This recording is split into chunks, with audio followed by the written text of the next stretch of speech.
Hundreds of years erased in history's biggest cover-up. You live your life trusting what you've been taught. Ancient civilizations rise and fall. Empires crumble under their own weight. Progress marches forward through the ages. But what if I told you that nearly 1,000 years of human history might be a fabrication? That entire centuries could have been inserted into our timeline by those who sought to control not just territory, but time itself? Tonight, we're going to explore something that will shake the very foundation of everything you believe about the past. Because hidden beneath the surface of accepted history lies evidence of manipulation so vast, so systematic, that it makes every conspiracy theory you've ever heard seem quaint by comparison. This isn't about isolated incidents or cover-ups that lasted decades. This is about the systematic erasure and reconstruction of centuries, the deliberate creation of what we call the Dark Ages, and the institution that orchestrated it all while positioning itself as humanity's savior. You see, there's something deeply unsettling about the period historians call the Dark Ages. From roughly 500 to 1000 AD, Europe supposedly fell into a deep slumber. No great inventions, no architectural marvels, no scientific breakthroughs, just chaos, ignorance, and superstition. But here's what they don't want you to notice. While Europe was allegedly stumbling through darkness, the rest of the world was flourishing. China was inventing gunpowder and the printing press. The Islamic world was preserving Greek philosophy and advancing mathematics. India was making astronomical discoveries. Yet somehow, Europe, the continent that had given birth to Aristotle and engineered the Roman Empire, forgot how to think for nearly a millennium. But what if this darkness was manufactured?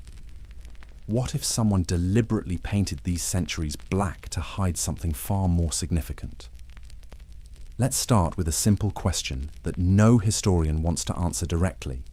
Who exactly decided to call this period the Dark Ages? The answer might surprise you. It wasn't contemporary observers living through this time. It wasn't scholars examining evidence centuries later. It was the Catholic Church itself, working hand in hand with later historians who had every reason to make the pre-Renaissance world appear backward and ignorant. Think about it logically. If you wanted to position yourself as the bringer of light, wouldn't you first need to create darkness? If you wanted to be seen as the preserver of knowledge, wouldn't you first need to hide that knowledge away? And that's exactly what happened.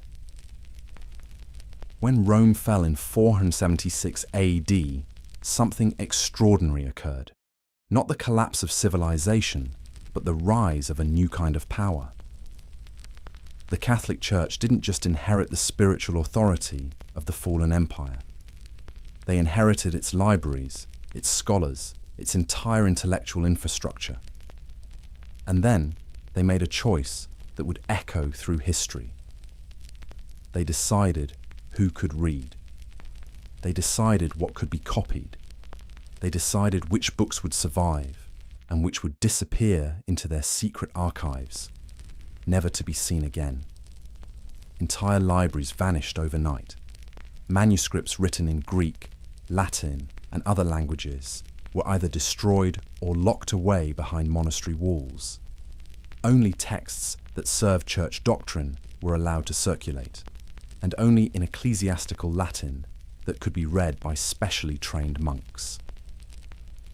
For centuries, what Europeans knew of their own past was only what the Vatican allowed them to know.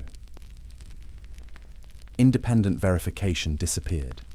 Secular scholarship was branded heresy. And slowly, methodically, the Church created the greatest information monopoly in human history. But here's where it gets truly disturbing. Modern research is revealing that this erasure wasn't just about controlling knowledge, it was about controlling time itself. There's a theory gaining ground among independent historians called the phantom time hypothesis. It suggests that roughly 300 years of the early medieval period, from about 614 to 911 AD, never actually happened. that these years were artificially inserted into our timeline. At first, this sounds impossible, but when you examine the evidence, cracks begin to appear. There are virtually no reliable historical records from this period. The few documents that do exist were written centuries later by church scribes. Archaeological evidence is suspiciously sparse, and most damning of all, astronomical records don't align. When modern scientists calculate the positions of stars and eclipses mentioned in medieval texts, they find discrepancies of hundreds of years. Who had both the power and the motive to manipulate time itself? The same institution that controlled every library, every school, every manuscript in Europe, the Vatican. By inserting phantom centuries into history, the Church accomplished something remarkable. They created the illusion of ancient authority. They positioned themselves as the eternal guardians of civilization, and they manufactured a safe distance between the fall of Rome and the modern era, ensuring that no one could trace an unbroken line of secular knowledge that bypassed their control. Consider the implications. If nearly 300 years of history were fabricated, then we're not living in 2024. We might be living in 1724. Our entire conception of historical progress, of human development, of the rise and fall of civilizations, could be built on a foundation of lies. But the manipulation goes even deeper. The Church didn't just control what people could learn about the past, they controlled what people could discover about the present. During the so-called Dark Ages, anyone who dared to question official doctrine, anyone who showed too much curiosity about natural philosophy or ancient texts, risked being branded a heretic. And the punishment for heresy wasn't just social exile. It was death. Giordano Bruno was burned alive in 1600 for suggesting that the universe might be infinite. Galileo was forced to recant his observations about the solar system. Countless other scholars, whose names we'll never know, were silenced before they could share their discoveries. The Church created a climate of fear so pervasive that even thinking dangerous thoughts became a form of suicide. This wasn't just religious persecution. This was the systematic elimination of intellectual independence. For over 1,000 years, the only institution in Europe with the resources to copy manuscripts, maintain libraries, and educate scholars was the Church. They held a complete monopoly on knowledge, and they used that monopoly not to enlighten humanity, but to control it. The evidence is still there, hidden in plain sight. The Vatican's secret archives contain over 85 kilometers of shelving, holding more than 1 million documents spanning from the 8th century to the present. Yet less than 1% of this collection has ever been made public. Scholars who are granted access face severe restrictions: no photography, no photocopying, and access only to pre-approved materials that won't challenge established narratives. What are they hiding? Ancient maps that show geographical knowledge that supposedly didn't exist during the Dark Ages. Scientific texts that predate the Renaissance by centuries. Historical records that contradict the official timeline. Documents that reveal the true scope of knowledge that was deliberately suppressed. But perhaps most disturbing of all are the gaps in the historical record itself. Between roughly 500 and 800 AD, Europe's documented history becomes so thin, it's as if the entire continent disappeared from the map. Meanwhile, detailed records from China, the Islamic world, and other civilizations continue uninterrupted. Why was it only Europe that entered this mysterious void? The answer becomes clear when you understand that this wasn't a natural decline. It was an engineered darkness. The Church systematically collected every manuscript they could find, officially to preserve them, but in practice, to control them. Monastic orders spread across Europe like an intelligence network, gathering ancient texts under the guise of religious preservation. What they collected was never returned. What contradicted church doctrine was never copied, and what challenged their authority simply vanished. By the time the Renaissance began, the Church had positioned itself perfectly. They could selectively release ancient knowledge, claiming it had been rediscovered, rather than admitting they had been hoarding it for centuries. The great Renaissance masters didn't just happen to stumble upon ancient Greek and Roman texts. They were given access to materials that had been locked away in church archives all along. This explains one of history's greatest puzzles. How did Renaissance thinkers achieve such sudden, dramatic breakthroughs? How did they leap from medieval ignorance to classical sophistication seemingly overnight? The answer is simple. The knowledge had never been lost, it had been hidden. And when the Church's political position required a cultural renaissance to maintain relevance, they opened their vaults just wide enough to create the illusion of rediscovery. Even today, this pattern continues. The Church maintains its role as the guardian of ancient wisdom, while carefully controlling what emerges from their archives. Scholars who ask inconvenient questions find their funding cut. Researchers who challenge the established timeline are marginalized. And the general public remains convinced that the Dark Ages were a natural period of human backwardness, rather than a manufactured void designed to hide the greatest knowledge heist in history. The implications extend far beyond academic history. If nearly a millennium of human development was artificially erased, then our understanding of human progress, of technological development, of the rise of civilization itself, is fundamentally flawed. We've been conditioned to accept that knowledge advances linearly, that human society naturally progresses from ignorance to enlightenment. But what if that's not true? What if knowledge has been deliberately suppressed, controlled, and released according to the agenda of those in power? This isn't just about the past. It's about understanding how information control works in any era. The same techniques used to create the Dark Ages are being employed today.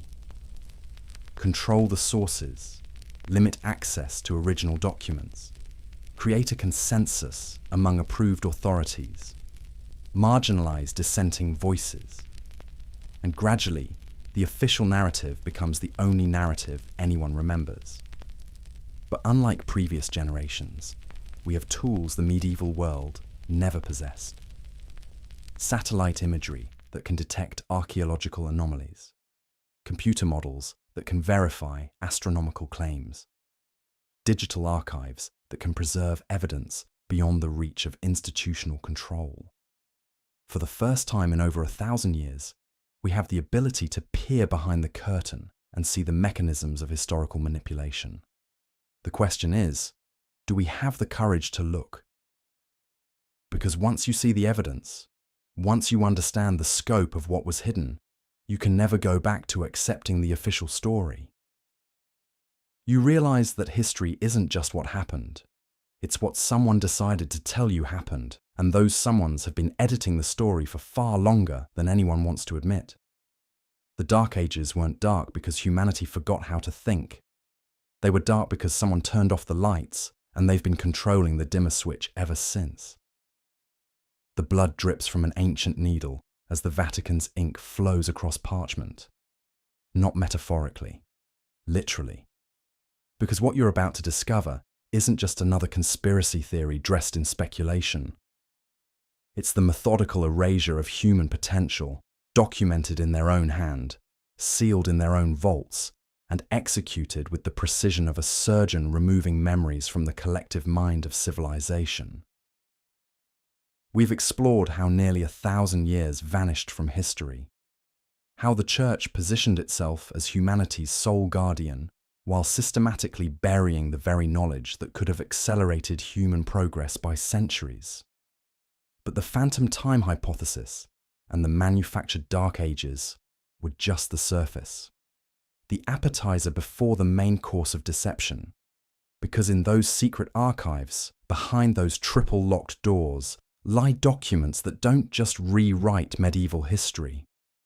They expose a pattern, a methodology, a blueprint for how to control not just what people think, but what they're capable of thinking.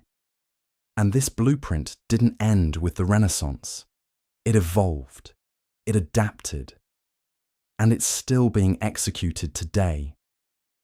Consider this: every major leap in human consciousness, every breakthrough that threatened established power structures, every discovery that could have liberated minds from institutional control was either suppressed, co-opted, or delayed until it could be safely integrated into the existing framework.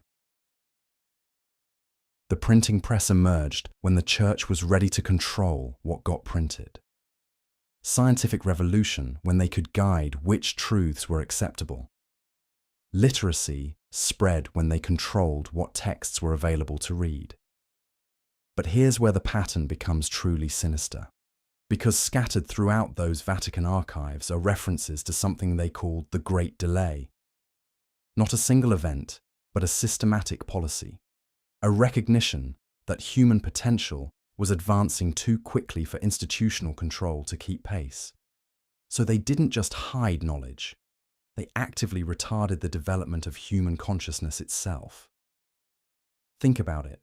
Why did the Renaissance feel like such an explosion of human capability? Because it wasn't humanity suddenly becoming smarter. It was the controlled release of capabilities that had been artificially suppressed for centuries, like releasing pressure from a valve just enough to prevent an explosion that would destroy the container entirely. The alchemists weren't just early chemists. They were the remnants of a scientific tradition that understood consciousness itself as malleable, as something that could be expanded or contracted through specific practices. The church didn't just call them heretics. They systematically hunted down and destroyed techniques for expanding human awareness that had been preserved since antiquity, those Gnostic texts hidden in the archives. They weren't just alternative religious perspectives. They contained methodologies for direct spiritual experience that bypassed institutional intermediaries entirely. Imagine if every human being could access states of consciousness that made them immune to external manipulation. The power structures that depend on ignorance and dependence would crumble overnight. But the Vatican understood something crucial. You don't maintain control by preventing all progress. You maintain control by managing the pace of progress, by ensuring that every breakthrough serves your larger purpose, by positioning yourself as the essential mediator between humanity and its own potential. The secret societies weren't just preserving forbidden knowledge. They were maintaining techniques for cognitive enhancement that the church had systematically eliminated from mainstream culture. The symbols carved into cathedrals weren't just decorative. They were mnemonic devices, encoding methods for expanding consciousness that the builders smuggled into the very structures of religious authority. And here's the most chilling part. This wasn't ancient history. The methodology perfected during the Dark Ages became the template for modern information control. The same techniques used to manage medieval minds through controlled scarcity of knowledge evolved into managing modern minds through controlled abundance of information. Today's information overload isn't an accident, it's a feature. When people are drowning in data, they become dependent on authorities to tell them what matters. When every voice can speak, paradoxically, fewer voices are truly heard.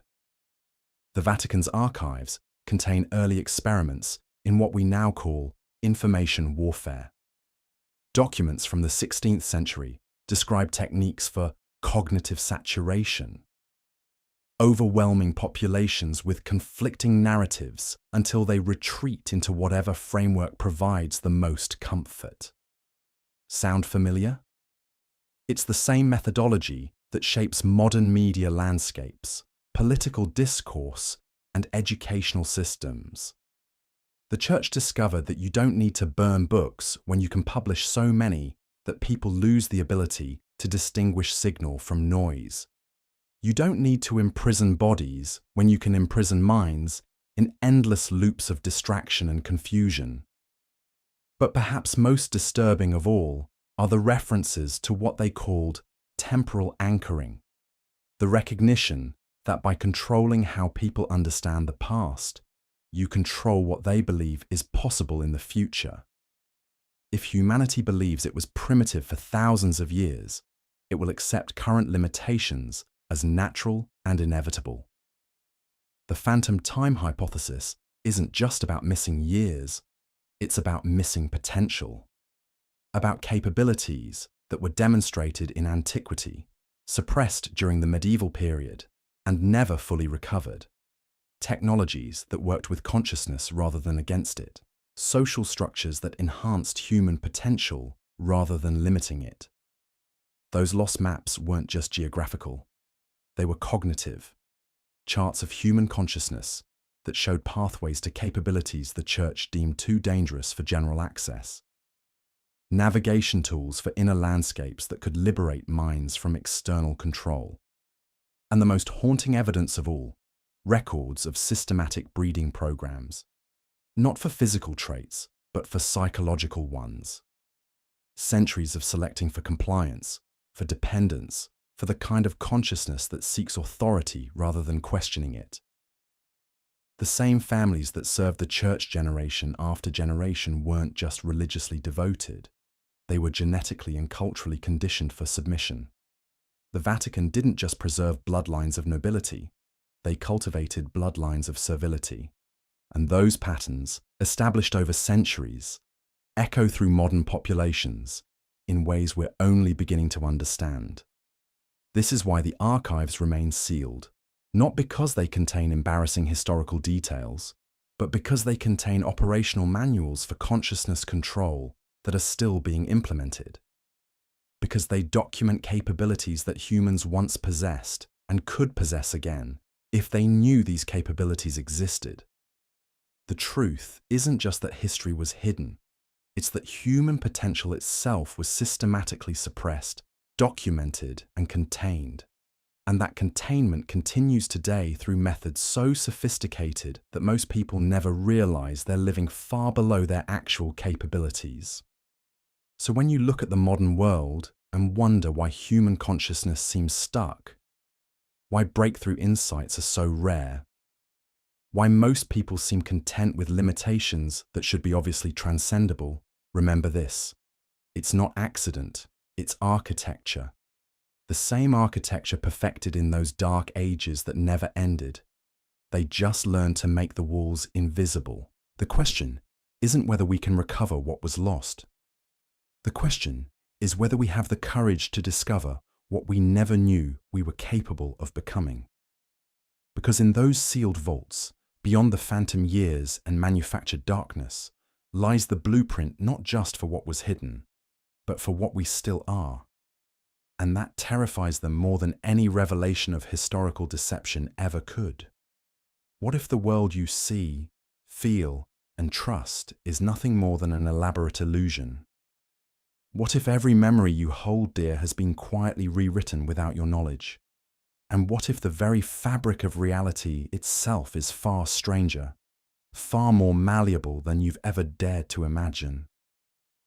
Tonight, we're going to explore the most unsettling truths about existence itself. Truths that challenge everything you believe about consciousness, reality, and your place in the universe. These aren't abstract philosophical musings. These are documented phenomena backed by cutting-edge neuroscience and quantum physics that reveal just how fragile the boundary between what's real and what's constructed truly is.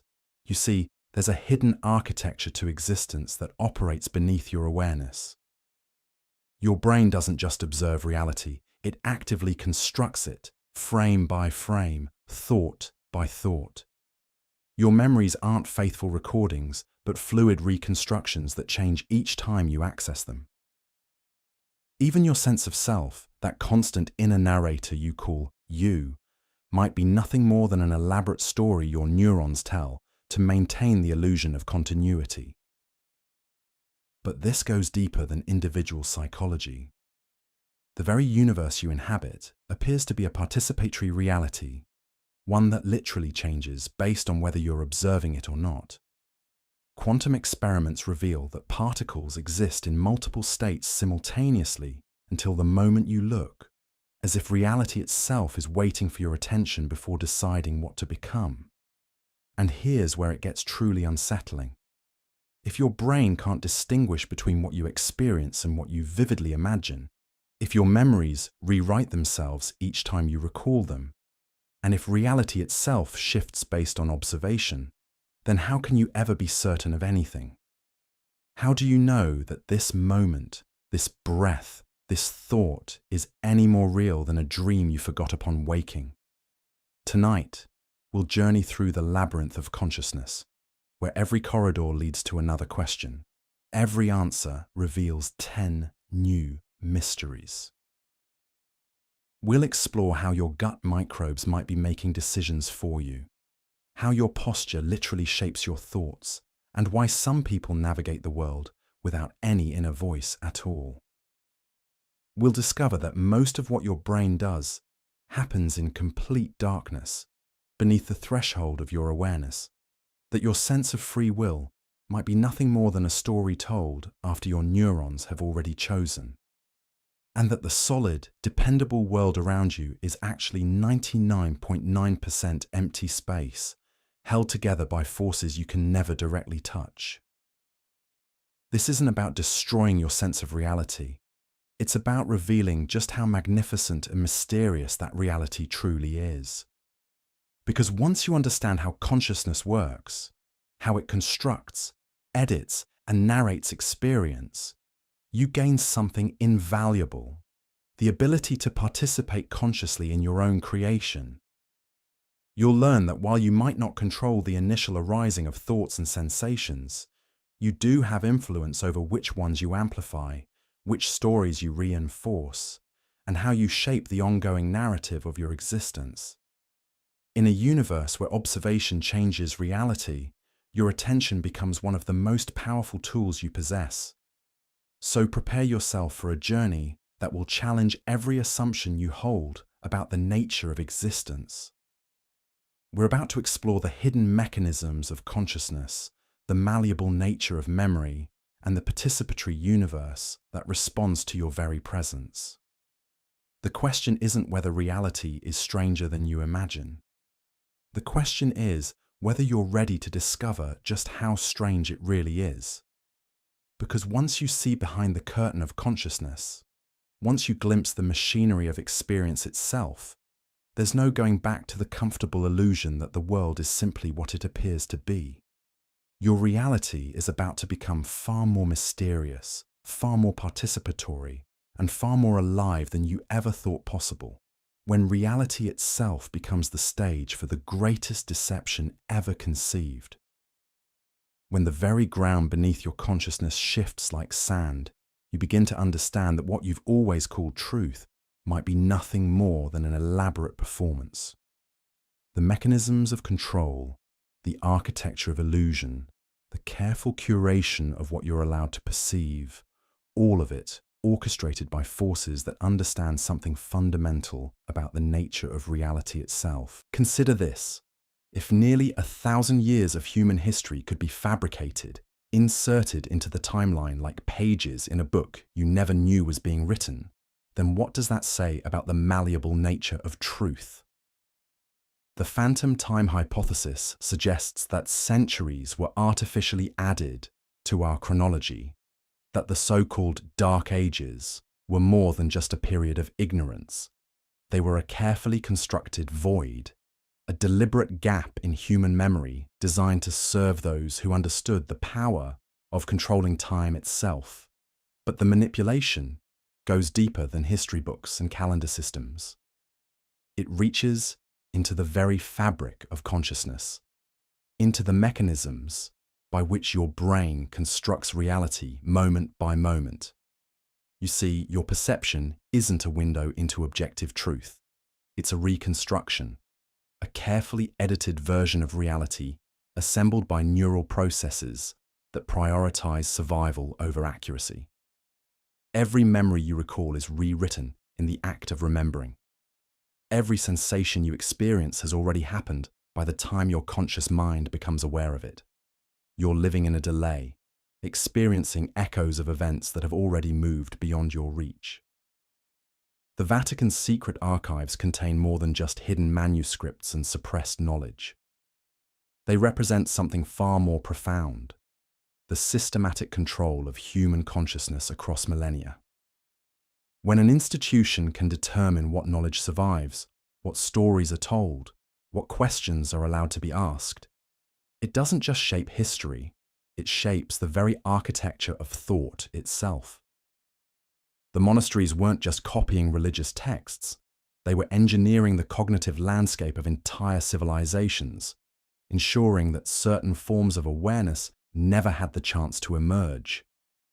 This control extends beyond the intellectual realm into the biological foundations of consciousness itself. Your gut, that second brain coiled in your abdomen, influences your decisions without your awareness. The bacteria living inside you outnumber your human cells and actively participate in shaping your thoughts, your emotions, your choices. You are not a single unified consciousness making free decisions.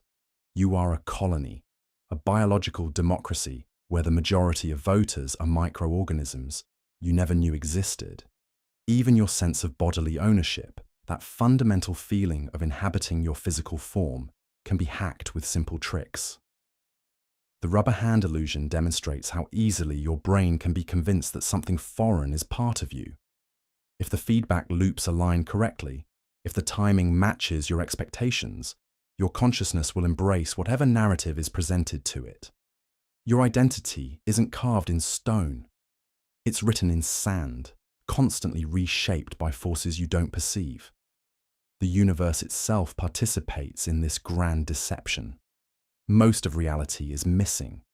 Dark matter and dark energy comprise 95% of everything that exists, yet remain completely invisible to our senses and instruments.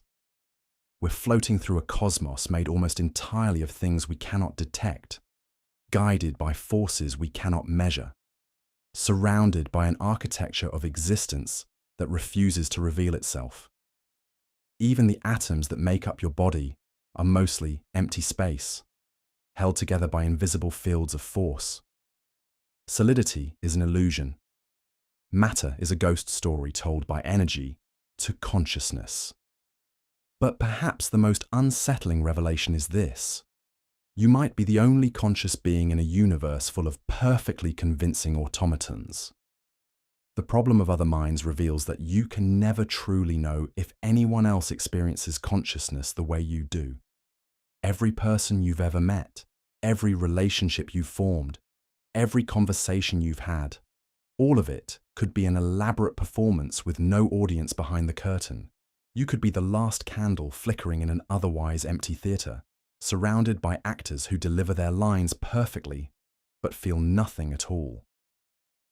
Yet even if this is true, even if reality is a simulation running on cosmic hardware you'll never understand, even if your consciousness is an accident in a universe that was never meant to exist, something profound remains.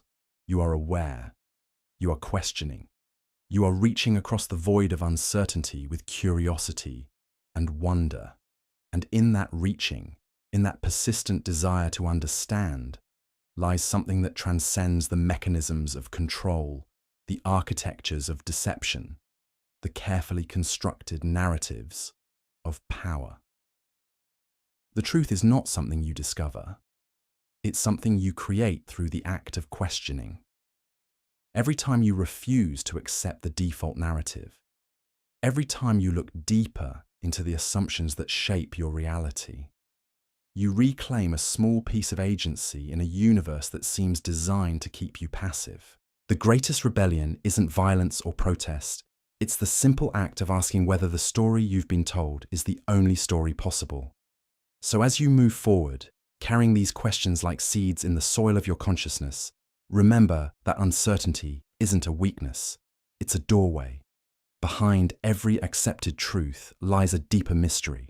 Behind every mystery lies the possibility of transformation. And behind every transformation lies the eternal human capacity to transcend the limitations that seem absolute, to find freedom in the spaces between what is known and what is possible. The architecture of reality may be far stranger than you imagined, but you are not merely its passive inhabitant. You are its co-creator, its witness, its question mark, pressed against the edge of infinity. And in that role, you hold more power than any hidden archive, any secret society, any carefully guarded truth could ever contain. But the manipulation goes deeper than knowledge and time. It reaches into the very fabric of consciousness itself, into the mechanisms that determine not just what you think, but how you think. Because once you control the operating system of the mind, you don't need to control individual thoughts. You control the entire spectrum of possibility. The Vatican understood something that modern neuroscience is only beginning to grasp. That consciousness is not fixed. It's programmable. And the most effective programming happens not through force, but through the slow, patient cultivation of neural pathways that feel natural, inevitable, even sacred. Consider the architecture of medieval life. Every aspect designed to shape perception. The towering cathedrals that made humans feel small. The Latin liturgy that created mystery through incomprehension. The stained glass that filtered light into fragments of divine narrative. The bells that regulated time itself, marking not hours but prayers, not days but feast days and fasts. This wasn't decoration. This was consciousness engineering. The monastery bells didn't just call people to prayer. They synchronized entire populations into shared rhythms of attention. The Gregorian chants didn't just honor God. They induced specific brainwave states that enhanced suggestibility and reduced critical thinking. The incense didn't just smell pleasant. It contained psychoactive compounds that altered mood and perception, making the mystical feel tangible, the impossible seem reasonable. Modern science calls this environmental programming, but the Church perfected it centuries before we had words for it. They understood that if you control the sensory environment, you control the internal landscape. If you shape what people see, hear, smell, and touch throughout their daily lives, you don't need to argue with their thoughts. You simply make certain thoughts impossible to sustain. And this extended far beyond the church walls. The entire social architecture was designed to reinforce specific neural patterns. The feudal system wasn't just about land ownership. It was about creating psychological dependency. Peasants didn't just work the land. They internalized a worldview where questioning authority felt like questioning reality itself. The nobility didn't just rule. They embodied a cosmic hierarchy that seemed as natural as sunrise. But perhaps the most sophisticated manipulation was the construction of linear time itself. Before the church's influence, many cultures understood time as cyclical. Seasons returned. Generations repeated patterns. Death was followed by rebirth. This cyclical understanding made power temporary, change inevitable, revolution natural. The church introduced something revolutionary: eschatological time. Time with a beginning, middle, and end. Adam and Eve. Christ's sacrifice. The final judgment. This linear narrative did something profound to human consciousness. It made the present moment feel like a stepping stone to eternity rather than a complete reality in itself. It shifted focus from the immediate experience to future salvation. And most crucially, it made the church the gatekeeper of that future. Under cyclical time, priests were guides for seasonal rituals. Under linear time, they became the sole arbiters of eternal destiny. The psychological shift was enormous. Fear of death became fear of judgment. Natural cycles became moral imperatives. Time itself became a tool of control. This wasn't accidental. The early church fathers were deeply influenced by Platonic philosophy, which viewed the material world as a pale shadow of eternal truths. They took this metaphysical framework and weaponized it. Physical reality became inferior to spiritual reality. Present experience became less important than future reward. The body became a prison for the soul. And only through submission to church doctrine could one escape this prison. The implications rippled through every aspect of human experience. Science became suspect because it focused on material reality. Art became constrained because it might distract from spiritual contemplation. Sexuality became shameful because it anchored consciousness in physical pleasure. Individual intuition became dangerous because it might contradict revealed truth. But the deepest manipulation was the redefinition of consciousness itself. In many ancient traditions, awareness was understood as fundamental, eternal, unchanging. You were not a separate self having experiences. You were awareness itself, temporarily identifying with thoughts, emotions, and sensations. This understanding made external authority unnecessary. If consciousness is your true nature, no institution can stand between you and truth. The Church inverted this understanding. Consciousness became a byproduct of the soul, which was created by God and owned by God. Individual awareness became suspect, potentially corrupted by original sin. Direct spiritual experience became heretical unless mediated by proper authority. The mystics who claimed direct communion with the divine were either canonized and sanitized or burned as heretics. This inversion had profound psychological consequences. Instead of feeling like awareness temporarily wearing a human form, people began to feel like isolated individuals desperately seeking connection to something greater than themselves. Instead of recognizing their fundamental nature as consciousness, they identified with thoughts, emotions, and social roles that felt alien and inadequate. The resulting psychological fragmentation created exactly what the Church needed: a population that felt inherently flawed, desperately dependent on external salvation, and grateful for any institution that promised relief from existential anxiety. The architecture of the psyche itself had been redesigned to generate customers for spiritual services. And this psychological architecture didn't disappear when the Church's political power waned. It embedded itself in the deeper structures of Western consciousness. The scientific revolution replaced God with materialist reductionism, but kept the same basic framework: consciousness as byproduct, individual as isolated fragment, direct experience as unreliable, truth as something requiring external validation. The Enlightenment replaced church authority with rational authority, but maintained the same relationship to consciousness: something to be transcended rather than embraced, controlled rather than explored, explained rather than experienced.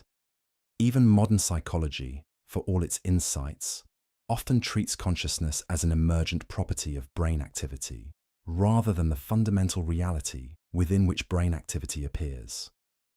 This is why the manipulation has been so successful and so persistent. It didn't just control information or behavior, it reprogrammed the basic operating system of human awareness. It convinced consciousness to doubt itself, to seek validation outside itself, to fragment itself into subject and object, knower and known, self and other. The result is a civilization of extraordinarily capable beings who have forgotten their own nature. Individuals with access to infinite awareness who feel perpetually inadequate.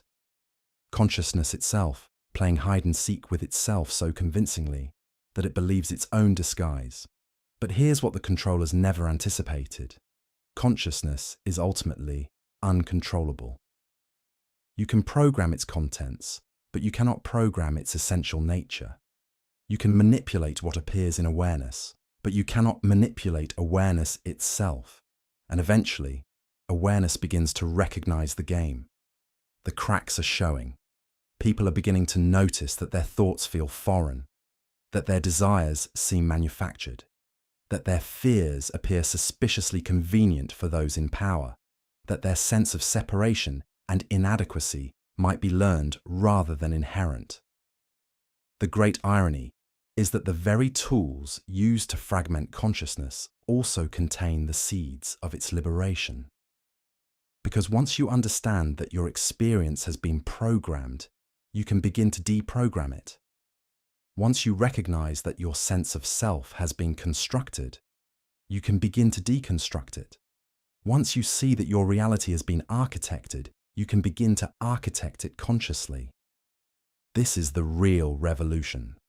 Not political or technological, but consciousness itself awakening from the dream of limitation, remembering its true nature, reclaiming its authority, and in that remembering, the entire house of cards begins to tremble, because the greatest secret, the one that must never be spoken, is that you are not who you think you are. You are not a separate individual seeking connection to consciousness. You are consciousness itself, temporarily exploring what it feels like to believe in separation. And when that recognition dawns, all external authority dissolves like mist in sunlight. The Vatican knew this. That's why the mystics were so carefully managed. That's why direct spiritual experience was so tightly controlled. That's why the architecture of separation was so meticulously maintained. Because the moment consciousness recognizes itself, the entire game is over. But perhaps that's not something to fear. Perhaps that's something to celebrate. Because consciousness playing at being unconscious is just consciousness exploring its own infinite creativity. And when the game is complete, what remains is not loss, but a deeper appreciation for the extraordinary intelligence that could create such a convincing illusion in the first place. The manipulation was profound. But consciousness is more profound still. And it's starting to remember. The earth tilts and reality shifts beneath your feet. For most of human history, we believed ourselves to be standing still while the universe danced around us. The sun rose and set. The stars wheeled overhead. Everything moved except us. We were the stage, not the actors. But then came a series of discoveries that would forever shatter this comfortable illusion, revealing that we are passengers on a cosmic vessel hurtling through space in ways so complex, so violent, so utterly alien to our everyday experience that even now, centuries later, our minds struggle to grasp the full implications. You think you're sitting still as you absorb these words. You feel solid, grounded, at rest, but you're not. You're spinning. You're orbiting. You're falling through space at speeds that would tear apart anything not held together by the invisible threads of gravity. And the earth beneath you, this seemingly stable foundation of rock and soil and familiarity, is performing a dance so intricate that it makes the most complex ballet look like child's play. Let's begin with the spin. Right now, as you read this, you are rotating with the Earth at approximately 1,000 miles per hour. That's faster than the speed of sound. If you're sitting at the equator, you're moving even faster, closer to 1,040 miles per hour. The only reason you don't feel this incredible velocity is because everything around you, the air, the buildings, the ground itself, is spinning at exactly the same rate. You're all prisoners of the same cosmic carousel, and so the motion becomes invisible. But this rotation isn't smooth. It's not like a perfectly balanced wheel spinning in space. The Earth wobbles. It precesses like a dying top, its axis of rotation slowly tracing a circle in space over the course of 26,000 years. This wobble means that the North Star, Polaris, won't always be our guiding light. In 12,000 years, the bright star Vega will hold that position. The very heavens we use to navigate are themselves navigating through time. And then there's the orbit. While you spin with the Earth's rotation, you're also careening around the sun at 67,000 miles per hour. To put that in perspective, you could travel from New York to Los Angeles in about 2.5 minutes at that speed. Every second, you travel nearly 19 miles through space. The Earth traces an elliptical path around the sun, sometimes closer, sometimes farther, in a cosmic waltz that takes exactly 1 year to complete. But even this orbital motion isn't simple. The Earth's orbit is slowly changing. The gravitational pull of other planets, particularly Jupiter and Saturn, tugs at our path through space, causing the orbit to stretch and contract over cycles lasting hundreds of thousands of years. Sometimes we swing closer to the Sun, sometimes farther away. These orbital variations help drive ice ages and warm periods, fundamentally altering the climate and the course of life on Earth. Yet we're still not done. The Sun itself, our seemingly fixed center, is moving. Our entire solar system is racing through the galaxy at approximately 514,000 miles per hour, relative to the cosmic microwave background radiation.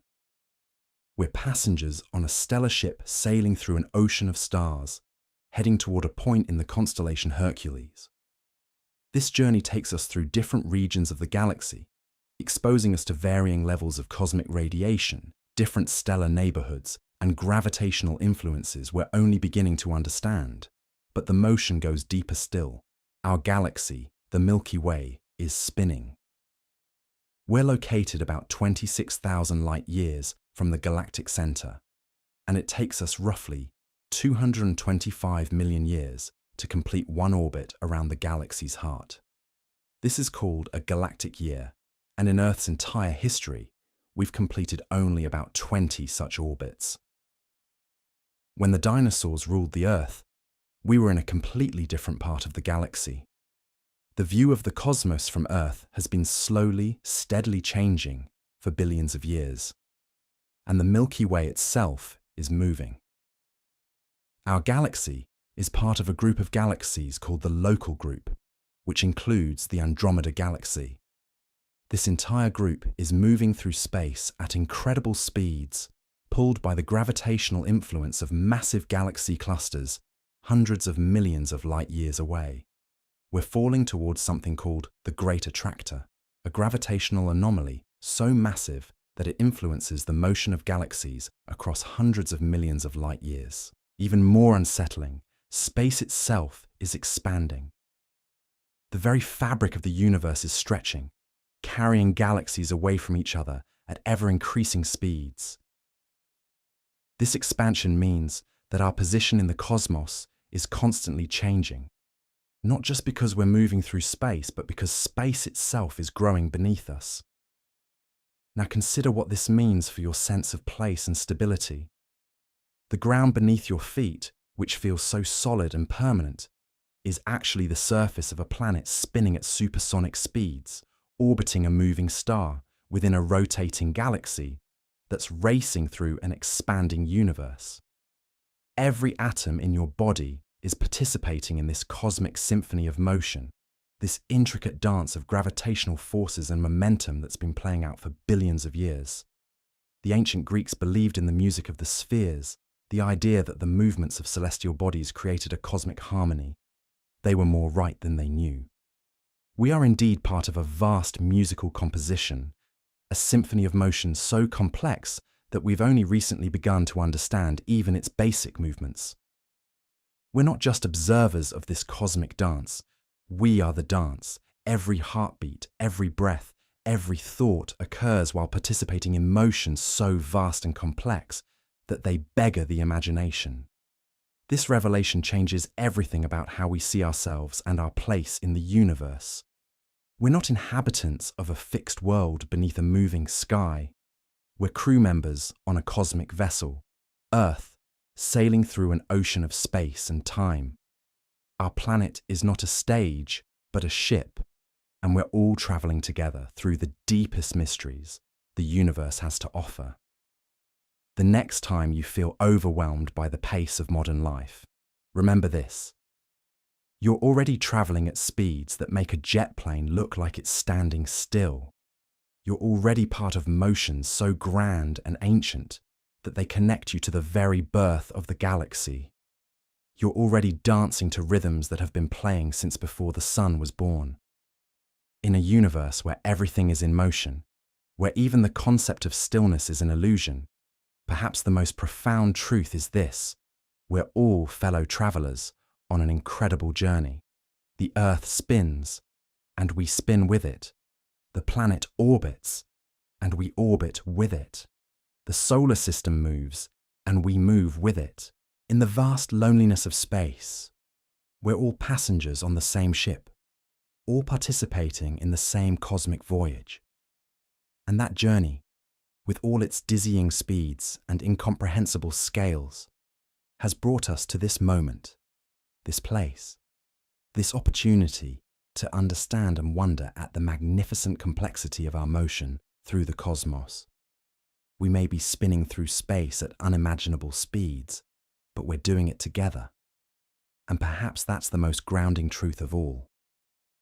We have explored how history has been edited, how time itself may have been manipulated, and how knowledge has been systematically hidden. But there is a deeper layer to this conspiracy, one that touches the very foundations of how we perceive reality itself. Because what if the greatest deception isn't just about hiding information, but about inverting our entire understanding of existence? What if everything we think we know about consciousness, about our place in the universe, about the nature of reality itself, has been deliberately turned upside down? This is not merely about controlling what people think. This is about controlling how people think. It's about creating a fundamental inversion of consciousness that makes humanity complicit in its own limitation. And the evidence for this systematic inversion is everywhere, hidden in plain sight, within the very institutions we've been taught to trust.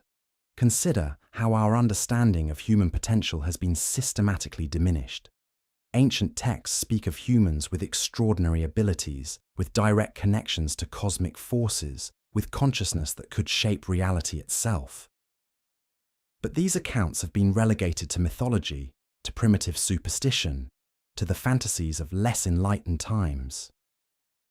We've been taught that consciousness is merely a byproduct of brain chemistry, that humans are isolated biological machines with no inherent connection to the broader cosmos. This materialist worldview didn't emerge naturally. It was carefully cultivated over centuries, replacing older understandings that saw consciousness as fundamental to reality itself. The ancient mystery schools taught that consciousness was the primary force in the universe, that matter emerged from mind, not the other way around. But this knowledge was systematically suppressed, replaced with a mechanistic view that reduces humans to mere consumers and producers within a controlled system. The inversion goes deeper than philosophy. It extends to our understanding of health, of natural law, of our relationship with the earth itself. Traditional healing systems that worked with the body's innate intelligence were branded as witchcraft. Plant medicines that could expand consciousness and heal both body and spirit were declared dangerous and illegal. Meanwhile, synthetic pharmaceuticals that often treat symptoms while ignoring root causes became the gold standard of medicine. This isn't accidental. A population that understands its own power, that knows how to heal itself, that can access expanded states of consciousness, is a population that cannot be easily controlled. So the natural human faculties for healing, for intuition, for direct knowing, have been systematically suppressed and replaced with dependencies on external authorities. The educational system plays a crucial role in this inversion. Children are taught to memorize information rather than to think critically. They're conditioned to seek approval from authority figures rather than to trust their own inner knowing. Creativity and imagination are often discouraged in favor of conformity and standardization. The result is generations of humans who have been trained to look outside themselves for truth, for guidance, for validation. Even our understanding of time has been inverted. Linear time, the idea that past leads to present, leads to future, creates a sense of powerlessness. It suggests that we are victims of historical forces beyond our control, that the future is predetermined by the past. But ancient wisdom traditions understood time as cyclical, as malleable, as something that consciousness could influence and shape. The calendar itself is a tool of control. The Gregorian calendar, imposed by the Vatican, disconnected humanity from natural rhythms, from lunar cycles, from the organic flow of seasonal time. It created an artificial framework that serves industrial and religious schedules rather than natural human biorhythms. This temporal disconnection contributes to the sense of alienation that characterizes modern life. Religious institutions have played a central role in this consciousness inversion. The original teachings that spoke of humans as divine beings with unlimited potential were gradually replaced with doctrines that emphasized human sinfulness, limitation, and dependence on external salvation. The idea that the kingdom of heaven is within was buried under layers of institutional hierarchy and external ritual. This wasn't a natural evolution of spiritual understanding. It was a deliberate rewriting of spiritual truth to create dependency and control. When people believe they are fundamentally flawed and need external salvation, they become much easier to manage than when they understand their own divine nature and unlimited potential. The inversion extends to our relationship with the natural world. Indigenous cultures understood humans as part of an interconnected web of life, as conscious participants in a living cosmos. But this understanding was systematically destroyed and replaced with a view of nature as dead matter to be exploited and controlled. The living earth became a resource, sacred sites became real estate, and the subtle energies that indigenous peoples worked with were dismissed as primitive superstition. This mechanistic worldview creates a profound sense of disconnection and meaninglessness. When the universe is seen as a dead machine rather than a living consciousness, humans inevitably feel isolated and purposeless. This existential despair makes populations easier to control through materialism, through the promise that external things can fill the void created by spiritual disconnection. The scientific establishment has been instrumental in maintaining this inverted worldview. While genuine scientific inquiry seeks truth wherever it leads, institutional science has often suppressed research that challenges the materialist paradigm. Studies of consciousness, of psychic phenomena, of the relationship between mind and matter are marginalized or ridiculed. Scientists who dare to explore these frontiers often find their careers destroyed and their funding eliminated. This isn't because such phenomena don't exist. It's because acknowledging them would undermine the entire control structure that depends on keeping humanity ignorant of its true nature and capabilities. If people understood that consciousness is primary, that thoughts can influence reality, that humans have innate psychic abilities, the current power structure would become impossible to maintain. The media plays a crucial role in reinforcing this inverted reality. Entertainment and news consistently portray humans as violent, selfish, and limited. Stories of human potential, of extraordinary abilities, of successful cooperation and love are marginalized in favor of conflict, fear, and limitation. This constant bombardment of negative imagery shapes collective consciousness, making people believe that the worst aspects of human nature are the most real. Meanwhile, genuine news about breakthrough technologies, about successful alternative communities, about evidence of human potential is systematically suppressed or ignored. The result is a distorted picture of reality that keeps people trapped in fear and limitation, rather than inspired by possibility and potential. The economic system itself is based on inversion. Instead of abundance being the natural state, scarcity is artificially created and maintained. Resources that could provide for everyone are hoarded and controlled. Technologies that could free humanity from drudgery and want are suppressed in favor of systems that maintain dependency and control. This economic inversion creates a fundamental misunderstanding of human nature. When people are struggling for survival, when they're trapped in meaningless jobs just to pay for basic necessities, they have little time or energy to explore their higher potential, or to question the system that keeps them trapped. Artificial scarcity becomes a tool of consciousness control. The ultimate goal of this systematic inversion is to create a humanity that polices itself, that limits its own potential, that remains unconscious of its true nature and power.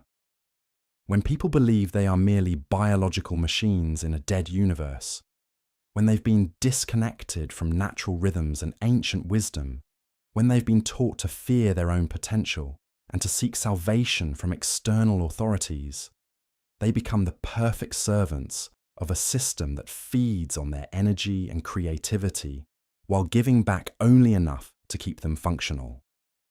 But this inversion is not complete, and it is not permanent. Throughout history, there have always been those who maintained the original knowledge, who preserved the understanding of human potential and cosmic connection. These wisdom keepers worked in secret, protecting and transmitting the truth through the dark ages and times of persecution.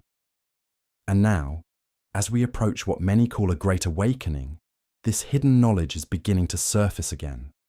The internet, despite all attempts to control it, has allowed for the rapid sharing of information that was once available only to a select few. Ancient texts are being retranslated, suppressed technologies are being rediscovered, and people everywhere are beginning to remember their true nature. The consciousness inversion that has dominated for so long is beginning to reverse itself. But this process is not automatic, and it is not without resistance.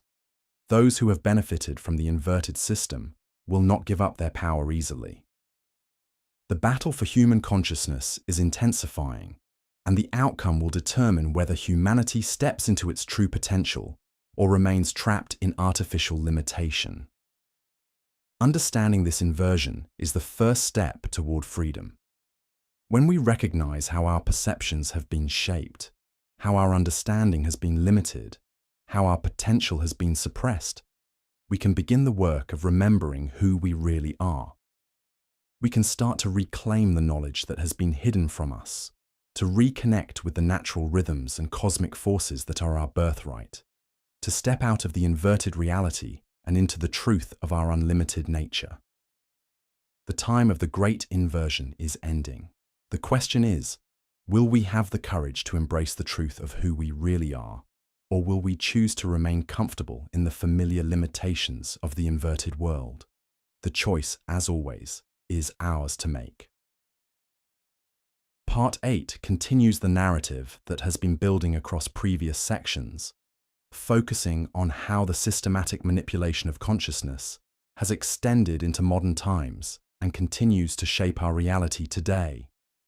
This section examines the mechanisms through which ancient patterns of control have evolved and persist in contemporary forms. The inversion we have explored runs deeper than historical manipulation of documents or the suppression of knowledge during specific periods.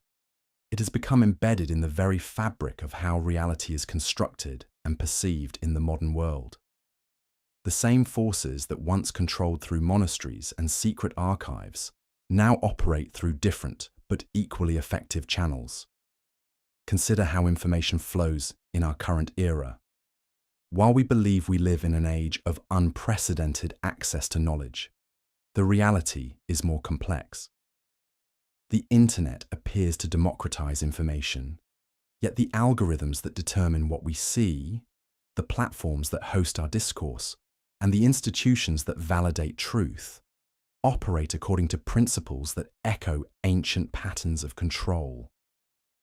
Search results are curated, social media feeds are engineered, and academic publishing remains gate-kept by systems that trace their authority back to the same institutional structures we have examined. The consciousness manipulation we have discussed has evolved into something more sophisticated than simple censorship. Modern techniques work through abundance rather than scarcity, overwhelming the mind with information while simultaneously fragmenting attention.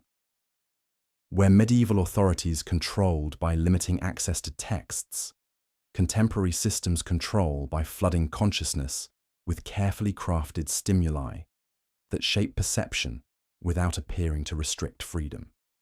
The scientific establishment itself, despite its claims to objectivity, operates within paradigms that exclude certain types of inquiry. Researchers who venture too far into forbidden territories find their funding withdrawn, their papers rejected, their careers marginalized. The mechanisms are subtler than the Inquisition, but the effect is similar. Knowledge that threatens established power structures is not burned, but simply rendered invisible through institutional gatekeeping. The educational system continues the work that monastic schools once performed, though with different content. Children are taught to accept authority, memorize approved narratives, and avoid asking certain types of questions. Critical thinking is encouraged only within predetermined boundaries. The curriculum emphasizes facts over wisdom, information over understanding, compliance over curiosity. Students learn to seek validation from institutions rather than trusting their own capacity for direct perception. Media and entertainment serve functions once performed by religious art and ritual. They create shared mythologies, shape collective beliefs, and channel emotional energy in directions that serve existing power structures. The stories we tell ourselves about history, progress, and possibility are carefully crafted to maintain the illusion that the current system represents the pinnacle of human development while obscuring alternative possibilities. The technological systems that increasingly mediate our experience of reality operate according to principles that amplify these effects. Artificial intelligence algorithms trained on existing data perpetuate historical biases while appearing neutral and objective. Virtual and augmented reality technologies create immersive experiences that can reshape perception in ways their creators may not fully understand. The line between authentic experience and engineered simulation becomes increasingly blurred. Yet within this system of control, new forms of awakening emerge. The same technologies that enable manipulation also create opportunities for connection, sharing of suppressed information, and the development of new forms of consciousness. Alternative narratives spread through networks that bypass traditional gatekeepers. Ancient wisdom traditions resurface in contemporary forms. Individuals begin to recognize the constructed nature of consensus reality and reclaim their capacity for direct knowing. The work of consciousness liberation in our time requires understanding both the historical roots of control and its contemporary manifestations. It involves developing discernment about information sources, questioning institutional authority, and cultivating direct experience that transcends mediated reality. It means recognizing that the same impulse that once led to the burning of libraries now operates through more subtle but equally effective means. The ultimate inversion may be this, that what appears as freedom in our modern world often represents a more sophisticated form of control, while what appears as chaos or conspiracy may actually be the emergence of genuine liberation. The choice before us is whether to remain within the comfortable confines of engineered reality or to step into the uncertainty and responsibility of authentic awakening. This awakening does not require abandoning all structures or rejecting all institutions, but rather developing the capacity to see through their constructed nature and choose consciously how to engage with them. It means reclaiming the human birthright of direct perception, creative expression, and spiritual autonomy that has been systematically suppressed, but never fully destroyed. The story continues to unfold, and each individual consciousness that awakens to these deeper patterns contributes to a collective shift that may ultimately transform the very foundations of how reality is constructed and experienced. The hidden history we have explored is not merely past, but prologue to a future that remains unwritten and full of possibility. The Vatican's grip on humanity's soul may run deeper than you ever imagined. What if I told you that the very fabric of your reality, your understanding of time itself, has been carefully woven by hands that have remained hidden for over a millennium? Tonight, we descend into the ninth layer of history's greatest deception, where the manipulation of consciousness reaches its most sophisticated and terrifying form. You've witnessed how the Vatican erased centuries, how they buried knowledge, how they rewrote the timeline itself. But all of these were merely tools in service of something far more profound. The ultimate goal was never just to control what you know, it was to control how you think, how you perceive reality, and most critically, how you experience consciousness itself. Consider this unsettling truth. Every method of perception, every framework for understanding reality that you take for granted, has been filtered through institutions that trace their lineage back to the same source. The Vatican didn't just control books and calendars. They architected the very lens through which humanity views existence. Think about the structure of your thoughts. You organize time linearly, from past to present to future. You separate the material from the spiritual. You believe in individual consciousness trapped within isolated bodies. You assume that reality exists independently of observation. These aren't natural ways of thinking. They're programmed frameworks, installed so deeply that they feel like truth itself. But what if consciousness was never meant to work this way? What if the natural state of human awareness was something far more fluid, interconnected, and powerful? Ancient texts that predate the Vatican's influence speak of consciousness as a shared field, an ocean in which individual minds are merely waves. They describe reality as participatory, where observation and creation are the same act. They point to time as circular, cyclical, where past and future exist simultaneously in an eternal now. These weren't primitive beliefs. They were sophisticated understandings that posed an existential threat to any institution seeking to control human potential. Because if consciousness is truly interconnected, then no authority can claim exclusive access to truth.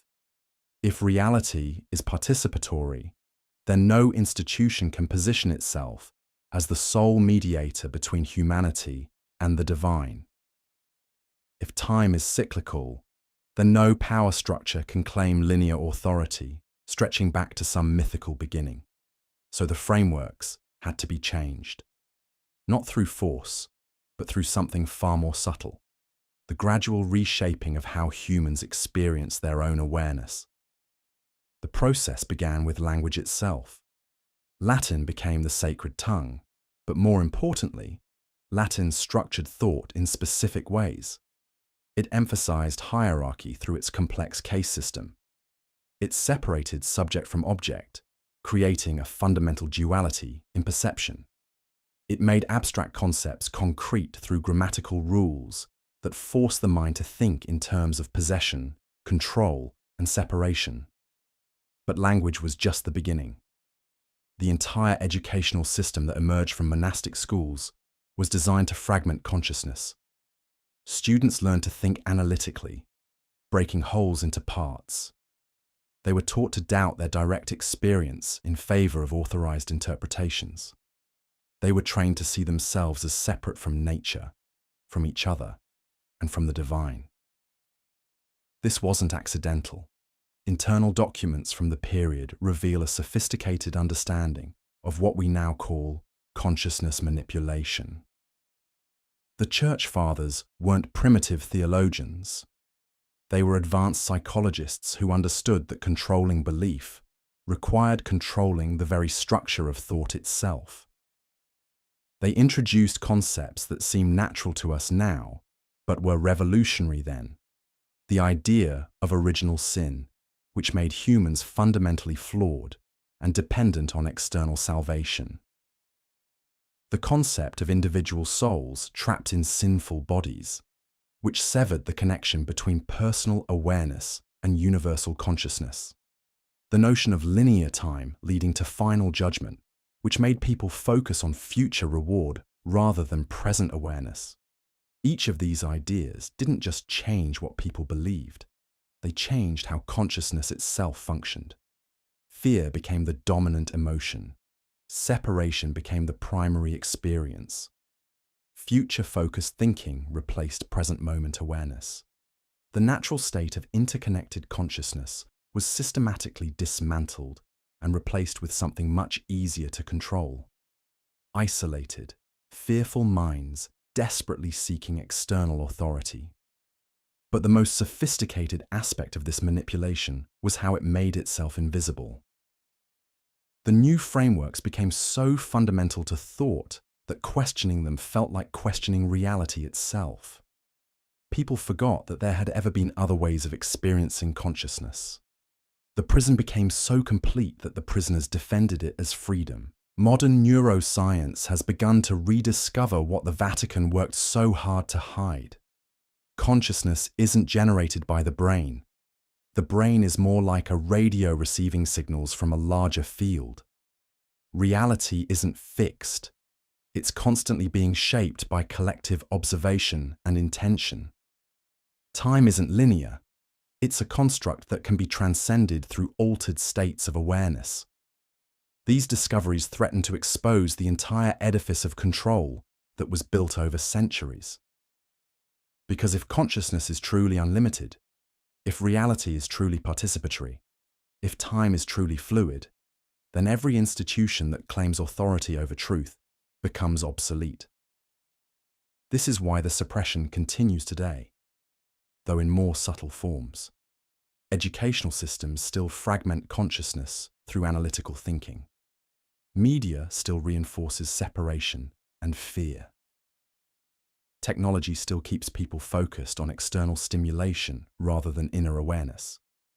The tools have evolved, but the goal remains the same: to keep humanity operating from a limited, controllable state of consciousness.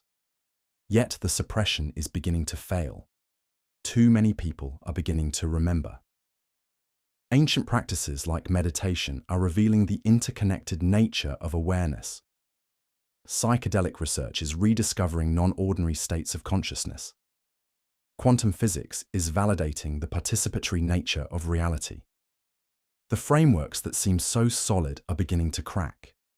What emerges from those cracks is startling.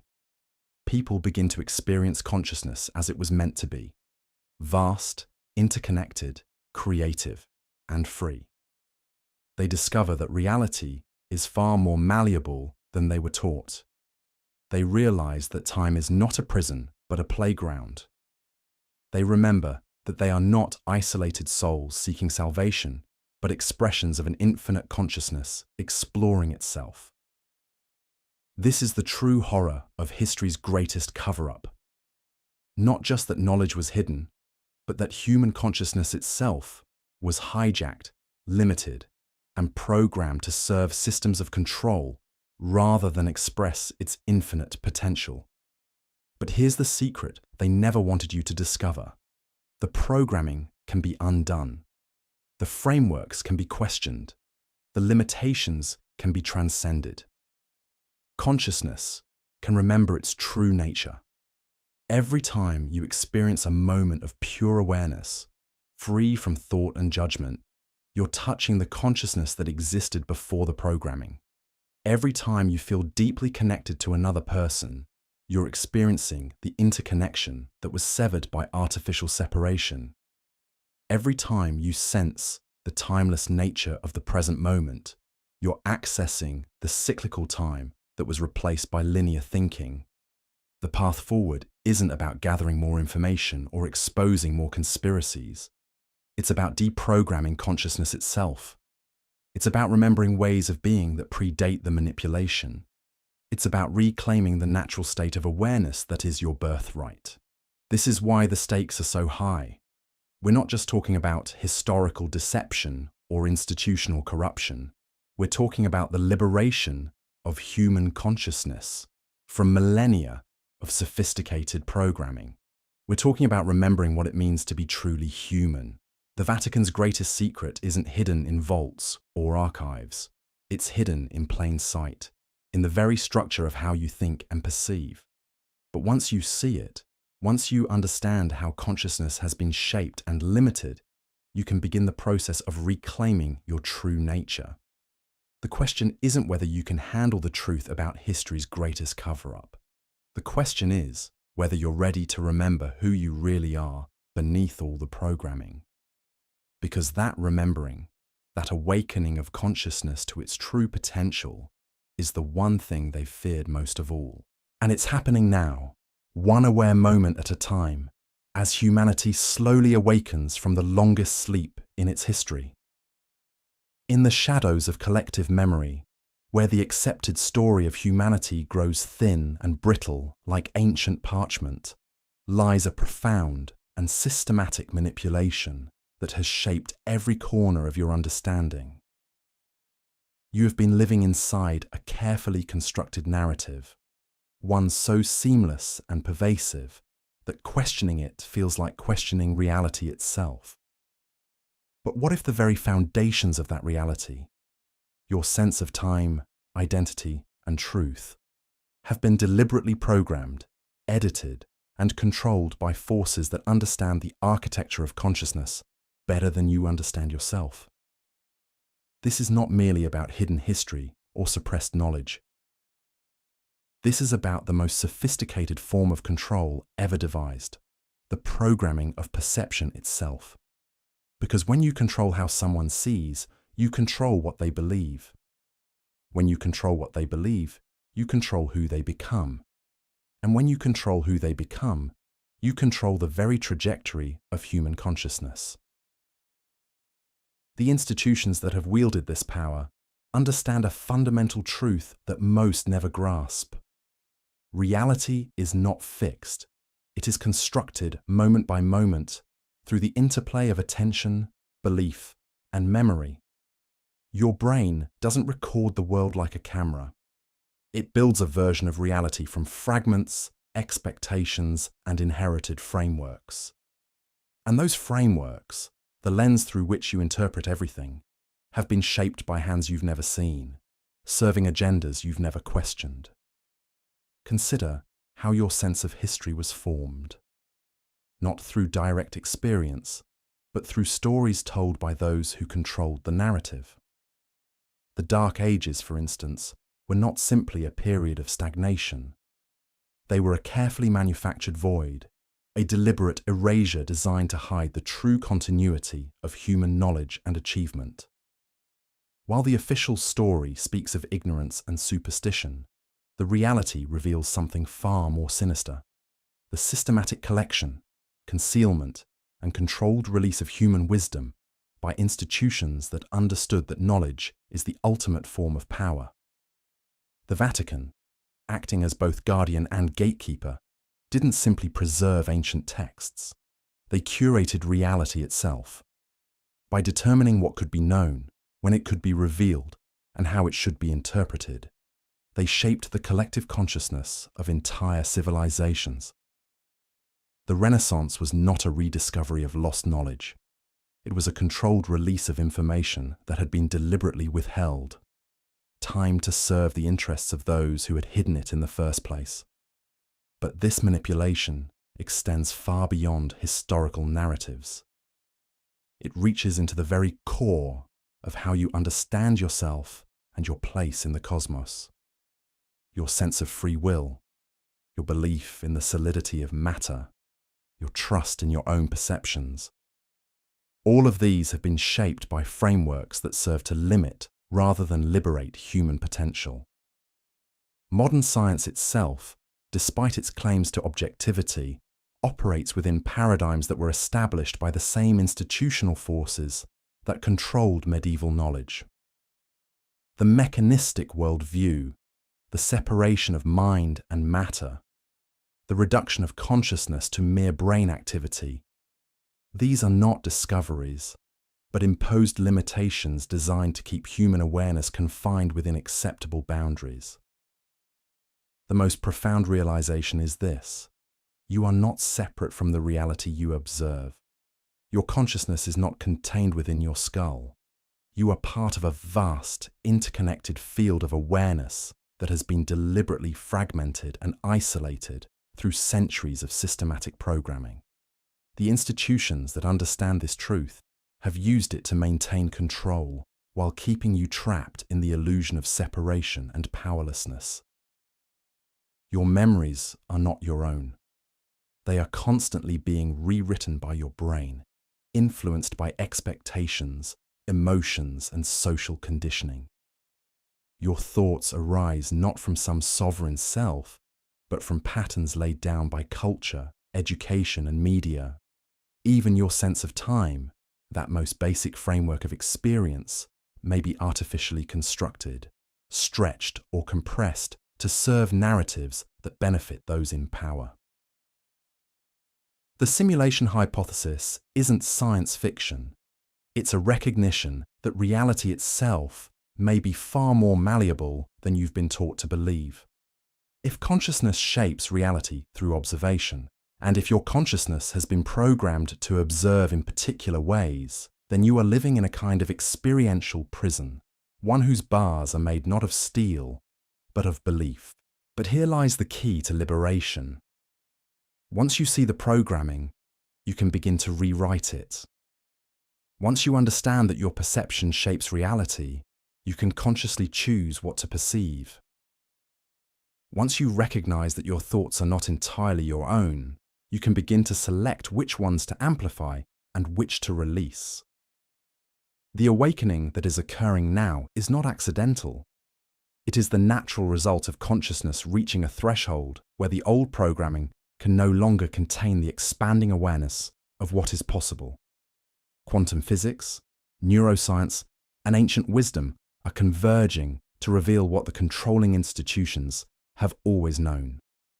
Consciousness is primary, reality is participatory, and human potential is far greater than the accepted paradigms suggest. The most radical act you can perform is to reclaim your own awareness. To question not just what you believe, but how you came to believe it. To examine the frameworks through which you interpret reality and ask, who built these frameworks and whom do they serve? This is why the greatest secrets are hidden not in vaults or archives, but in plain sight, embedded in the very structure of how you think and perceive. The most effective form of control is the kind that makes you believe you are free while keeping you locked in patterns that serve others' agendas. The path forward requires not just new information, but a fundamental shift in how you process information. It demands that you become aware of your own awareness, conscious of your own consciousness. It asks you to step outside the stream of inherited thought and examine the riverbed itself. The institutions that have shaped human consciousness for millennia are losing their grip, not because they are being defeated by external forces, but because consciousness itself is evolving beyond their ability to contain it. The very tools they use to control information, communication, global connection are now serving the cause of awakening. You are not a victim of this system. You are both its product and its potential undoing. Every moment of genuine awareness, every question that pierces through accepted reality, every act of conscious choice that aligns with truth rather than convenience, these are the forces that are quietly dissolving the matrix of control. The future of human consciousness lies not in fighting the old systems, but in transcending them, not in exposing every lie, but in cultivating the discernment to recognize truth, not in breaking every chain, but in realizing that the most powerful chains were always made of belief, and belief can be changed. The greatest truth hidden from you is this: you are far more powerful than you have been allowed to know. Your consciousness is not a byproduct of matter, but the very ground from which matter emerges. Your awareness is not trapped in time, but participates in its creation. Your perception is not passive reception, but active creation of the reality you experience. The systematic manipulation of human consciousness has been vast and profound. but it has also created the conditions for its own transcendence. Because once consciousness recognizes itself as consciousness, once awareness becomes aware of its own power to shape reality, the game changes completely. The question is no longer who controls the narrative, but whether you will continue to live inside narratives created by others, or begin to consciously participate in the creation of reality itself. The choice, despite everything, remains yours, and in that choice lies the seed of a transformation that no institution, no matter how powerful or ancient, can ultimately control. You are trapped in a reality you've never questioned. For centuries, an ancient system of control has operated in silence, weaving through the fabric of your thoughts, your beliefs, and your understanding of existence itself. What you're about to discover isn't just another conspiracy theory or alternative history. It's the culmination of a millennia-spanning manipulation so profound that it has shaped the very architecture of human consciousness. We've examined how the Vatican orchestrated the erasure of entire epochs, how they rewrote time itself through phantom centuries, and how they controlled the flow of knowledge through their secret archives. We've seen how they weaponized ignorance, delayed scientific progress, and crafted narratives that persist to this day. But all of this was merely preparation for something far more ambitious, far more insidious. The true masterpiece of this ancient control system wasn't the burning of books or the silencing of scholars. It was the inversion of reality itself, the complete reversal of truth and falsehood, light and darkness, freedom and slavery. They didn't just hide knowledge from you. They convinced you that ignorance was wisdom, that submission was liberation, that their constructed reality was the only reality possible. Consider the profound implications of what we've uncovered. If the Dark Ages were manufactured, if centuries of time were artificially inserted, if maps showing advanced knowledge were hidden away, then the entire foundation of your worldview has been built on carefully crafted deceptions. The Renaissance wasn't humanity's awakening. It was the selective release of knowledge that had been deliberately suppressed. The Enlightenment wasn't the triumph of reason over superstition. It was the next phase of a controlled revelation, designed to make you believe you were progressing while keeping you within predetermined boundaries. But the inversion goes deeper still. The very concepts of progress, civilization, and human potential have been redefined to serve this system. You've been taught that humanity climbed from primitive darkness into the light of modernity, but what if the opposite is true? What if ancient civilizations possessed knowledge and capabilities that dwarf our current understanding? What if the so-called primitives had mastered sciences we're only beginning to rediscover? The evidence is everywhere once you learn to see it. The impossibly precise megalithic structures that dot the globe, built with techniques we cannot replicate today. The astronomical knowledge encoded in ancient monuments that surpasses our current understanding. The mathematical principles embedded in sacred geometry that modern science is just beginning to appreciate. The healing traditions and consciousness practices that were systematically eradicated and replaced with mechanistic alternatives. This wasn't random destruction. It was strategic demolition.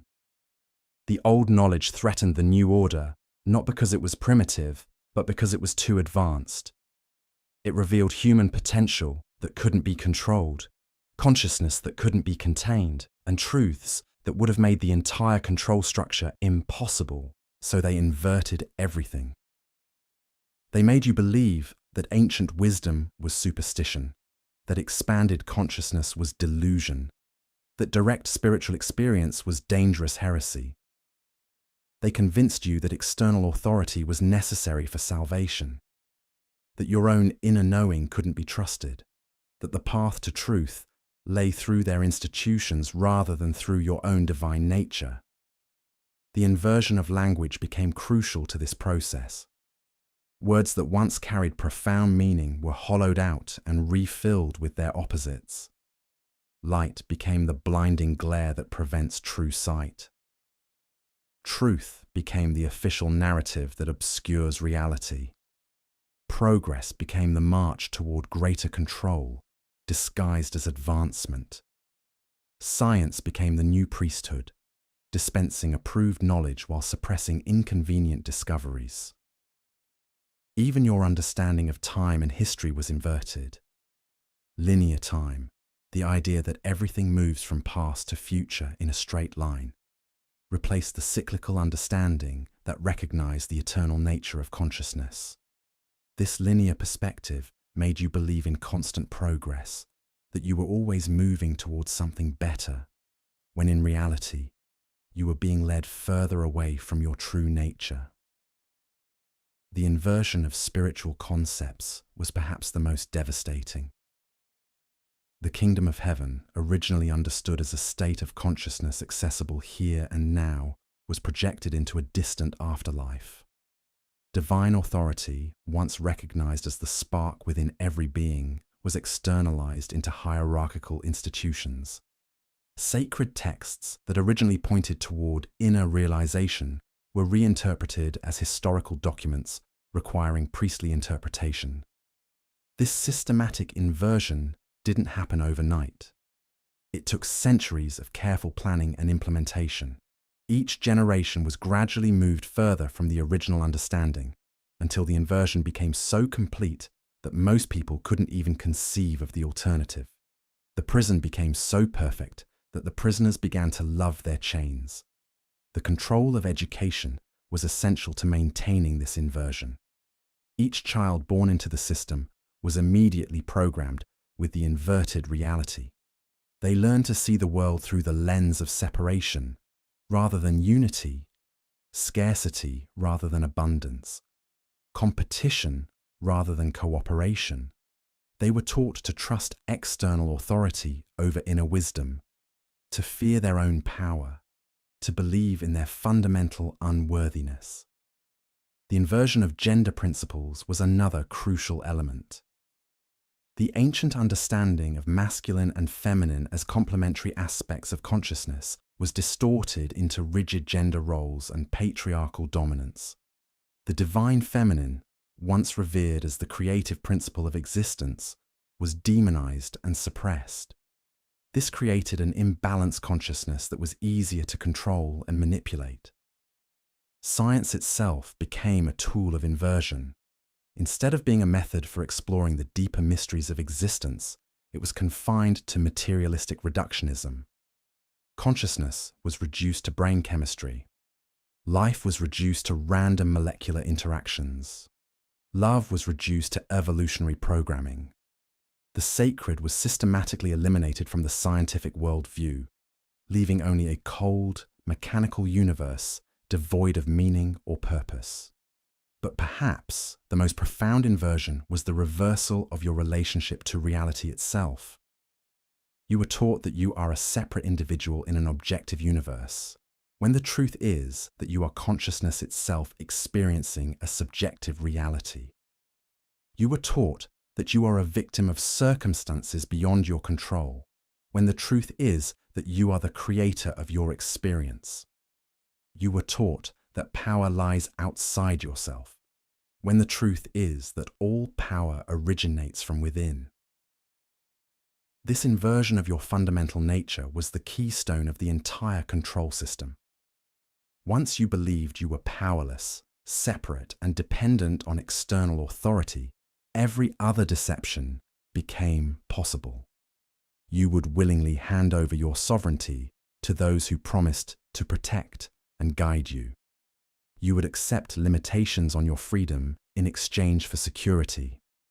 You would trade your birthright of infinite potential for the illusion of safety in a controlled environment.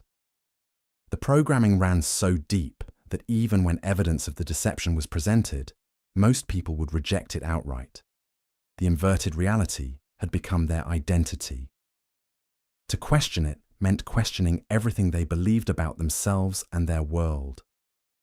The cognitive dissonance was too uncomfortable to bear, so they would cling to the familiar lies rather than face the liberating but challenging truth. This is why the awakening process is so difficult for many people. It's not just about learning new information.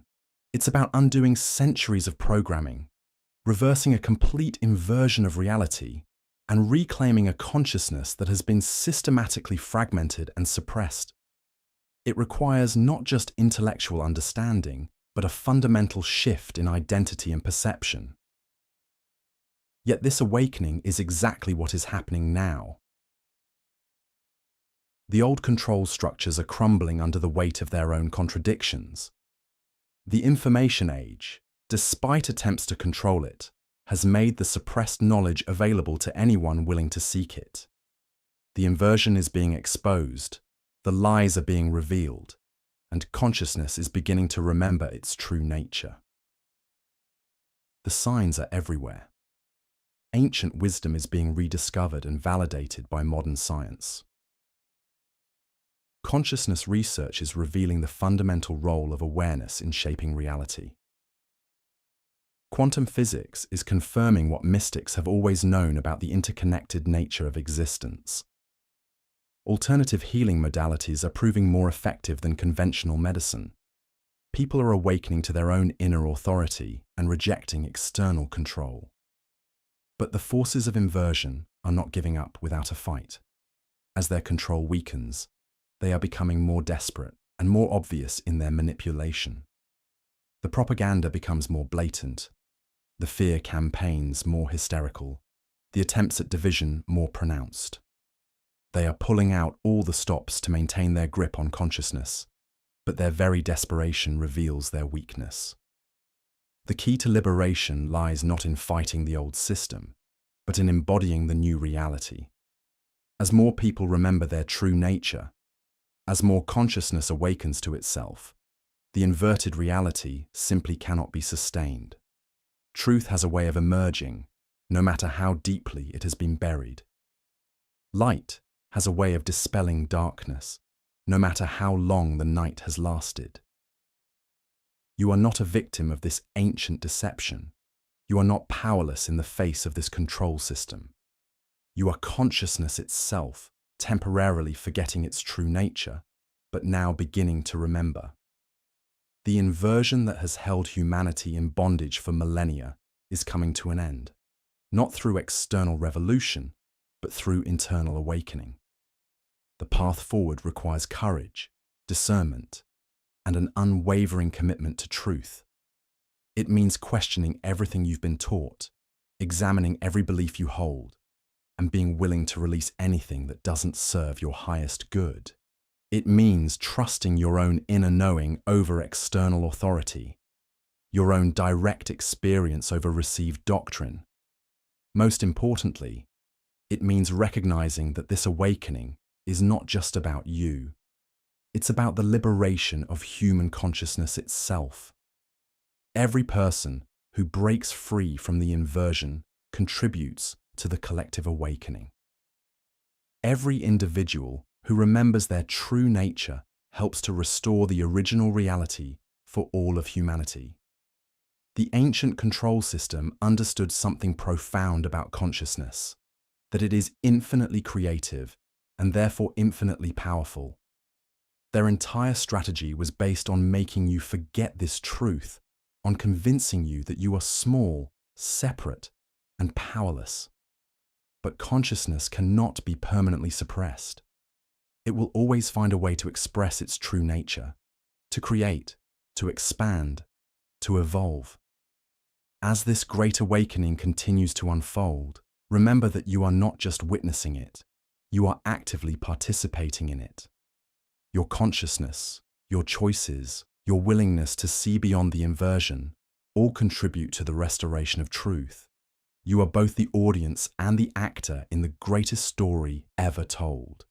The story of consciousness remembering itself and reclaiming its power to create reality. The inversion is ending, the truth is emerging, and you, in all your magnificent potential, are an essential part of this cosmic correction. The ancient controllers knew that this day would come when their carefully constructed reality would begin to crumble. They knew that consciousness could not be permanently enslaved, that truth could not be forever hidden. That day is today. The awakening is now, and the choice, as it always has been, is yours. The awakening began centuries ago, and now it accelerates. Every truth we've explored in this journey points to a single, undeniable conclusion. The systems of control that once seemed absolute are cracking. The walls built around human consciousness are beginning to crumble, not through force, but through the quiet, persistent power of awareness itself. We stand at the threshold of something unprecedented.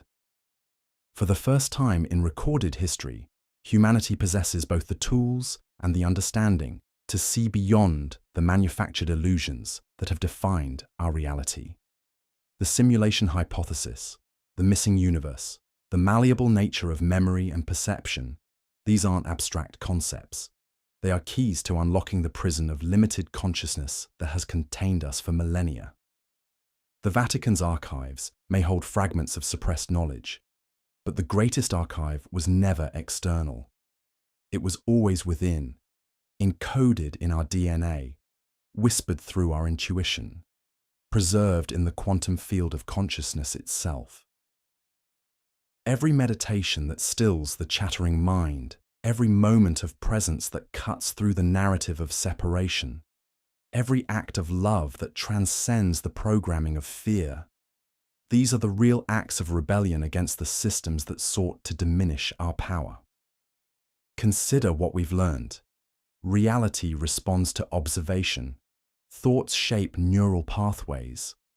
Consciousness might be fundamental rather than emergent. Time itself may be more fluid than we believed.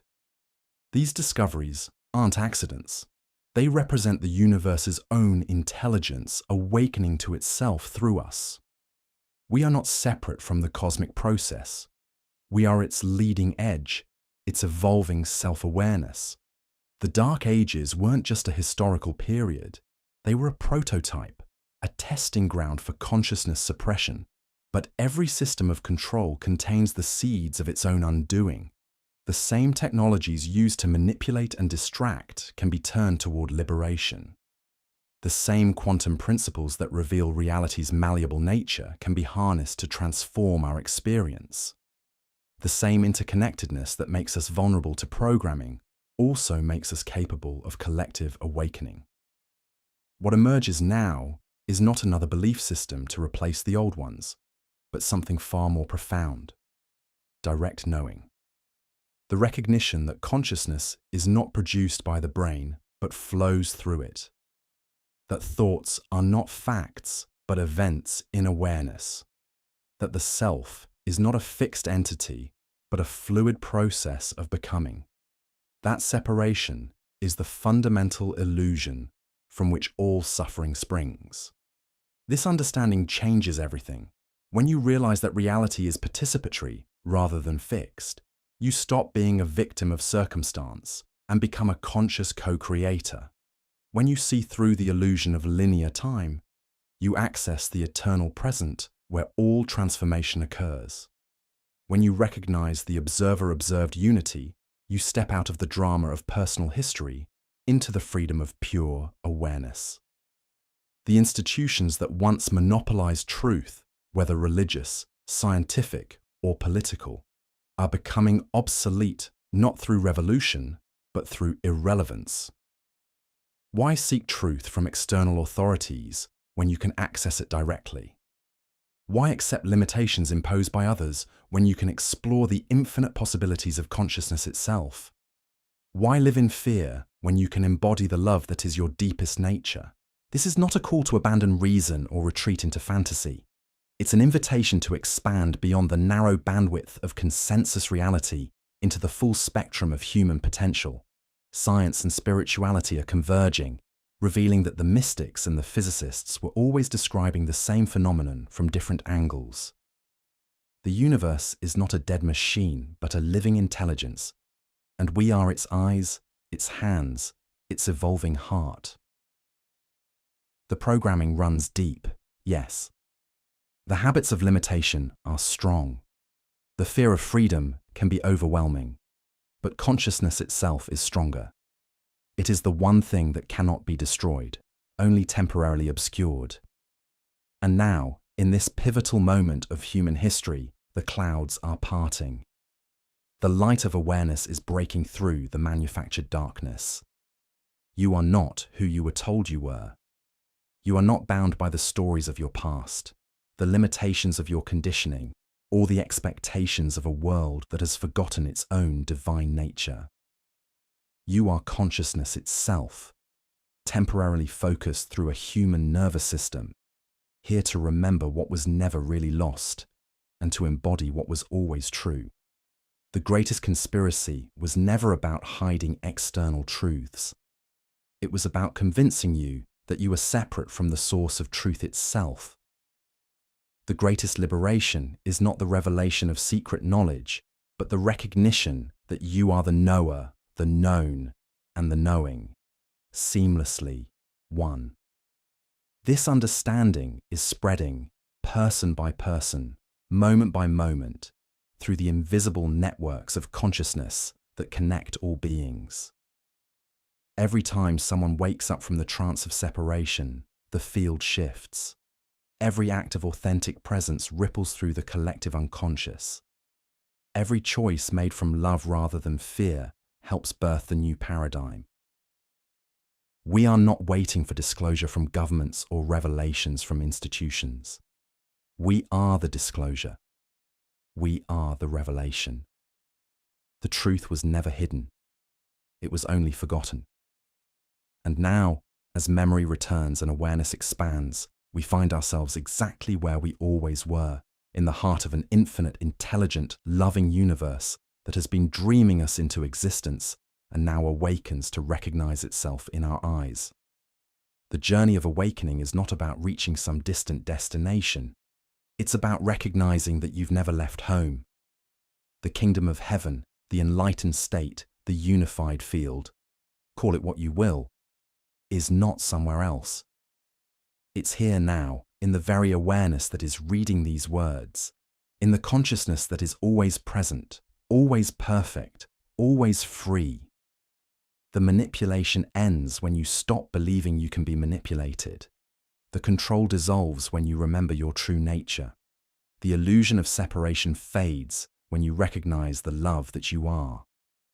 This is not philosophy. This is physics. This is biology. This is the deepest truth of existence itself. The implications of this historical manipulation extend far beyond academic curiosity or conspiracy theory. We are living through the consequences of these erasures and inversions every single day. The disconnection from our true history has created a civilization that operates on false premises, building systems and structures that fundamentally misunderstand human nature and our relationship to reality itself. Consider how different our world might be if we had maintained continuous access to the advanced knowledge that existed before these systematic erasures. If the understanding of consciousness, energy, and the interconnected nature of reality had been preserved and built upon rather than suppressed and inverted. We might have developed technologies that work in harmony with natural principles rather than against them. We might have created social systems based on cooperation and mutual empowerment rather than competition and control. The suppression of this knowledge has created what we might call a dark age of consciousness, where humanity has been operating far below its true potential. We have been convinced that we are separate, powerless beings in a mechanical universe, when in reality we are interconnected expressions of an infinite, creative consciousness. This fundamental misunderstanding has shaped every aspect of our civilization, from our economic systems to our relationships, from our understanding of health to our approach to solving global challenges. The Vatican's role in this manipulation cannot be overstated.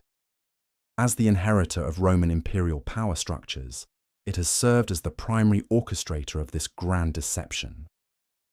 By positioning itself as the sole intermediary between humanity and the divine, it has maintained control over spiritual knowledge, while simultaneously suppressing the understanding that divinity exists within each individual.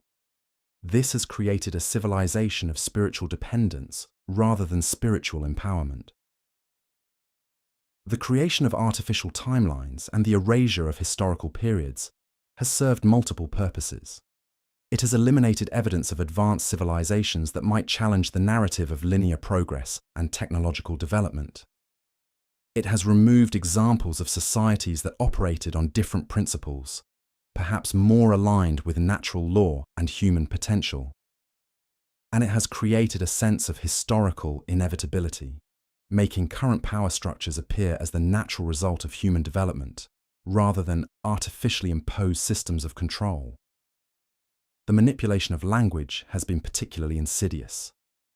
By altering the meanings of words, creating new languages, and suppressing older forms of communication, the controllers have literally changed how we think. Language is not just a tool for communication, it shapes our perception of reality itself. When words that once carried deep spiritual or scientific meaning are emptied of their true significance or given opposite meanings, our ability to understand and discuss these concepts is severely compromised. The inversion of scientific principles has created a materialistic worldview that denies the role of consciousness in physical reality. This has led to technologies and systems that treat the universe as a dead machine rather than a living, conscious system. The suppression of knowledge about energy, frequency, and vibration has prevented us from developing technologies that could solve many of our current problems while working in harmony with natural principles. The educational system has been designed to reinforce these false narratives and limitations.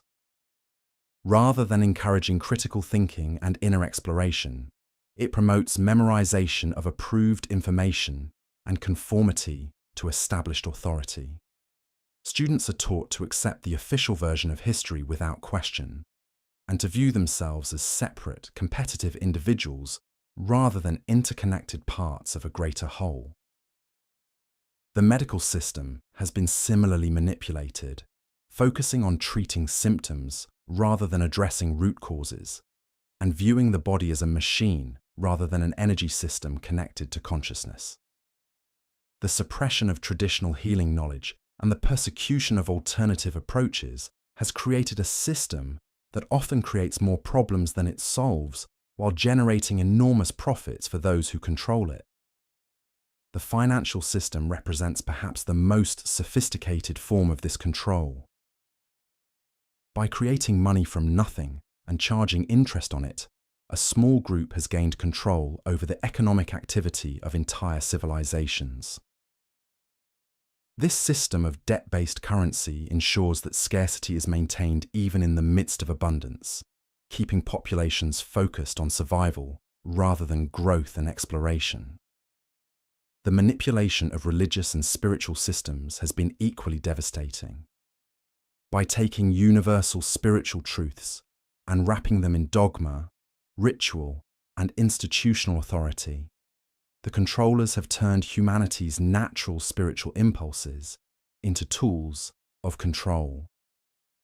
The message that we are divine beings with unlimited potential has been replaced with teachings of unworthiness, sin, and dependence on external authority. The suppression of the feminine principle has created an imbalanced civilization that overvalues competition, aggression, and control, while undervaluing cooperation, intuition, and nurturing. This has led to systems that are inherently unsustainable and destructive, as they operate against the natural principles of balance and harmony. The control of information and communication has allowed these manipulations to continue for centuries. By controlling what information is preserved, published, and taught, the controllers have maintained their version of reality while suppressing alternative perspectives. The development of mass media has only intensified this control, allowing for the simultaneous programming of millions of minds with the same false narratives. But we are now living through a unique moment in this long history of manipulation. The very technologies that were meant to enhance control are also providing tools for awakening. The internet, despite attempts to control and censor it, has allowed for the sharing of information on an unprecedented scale. Ancient texts, suppressed knowledge, and alternative perspectives are now available to anyone with the curiosity to seek them out.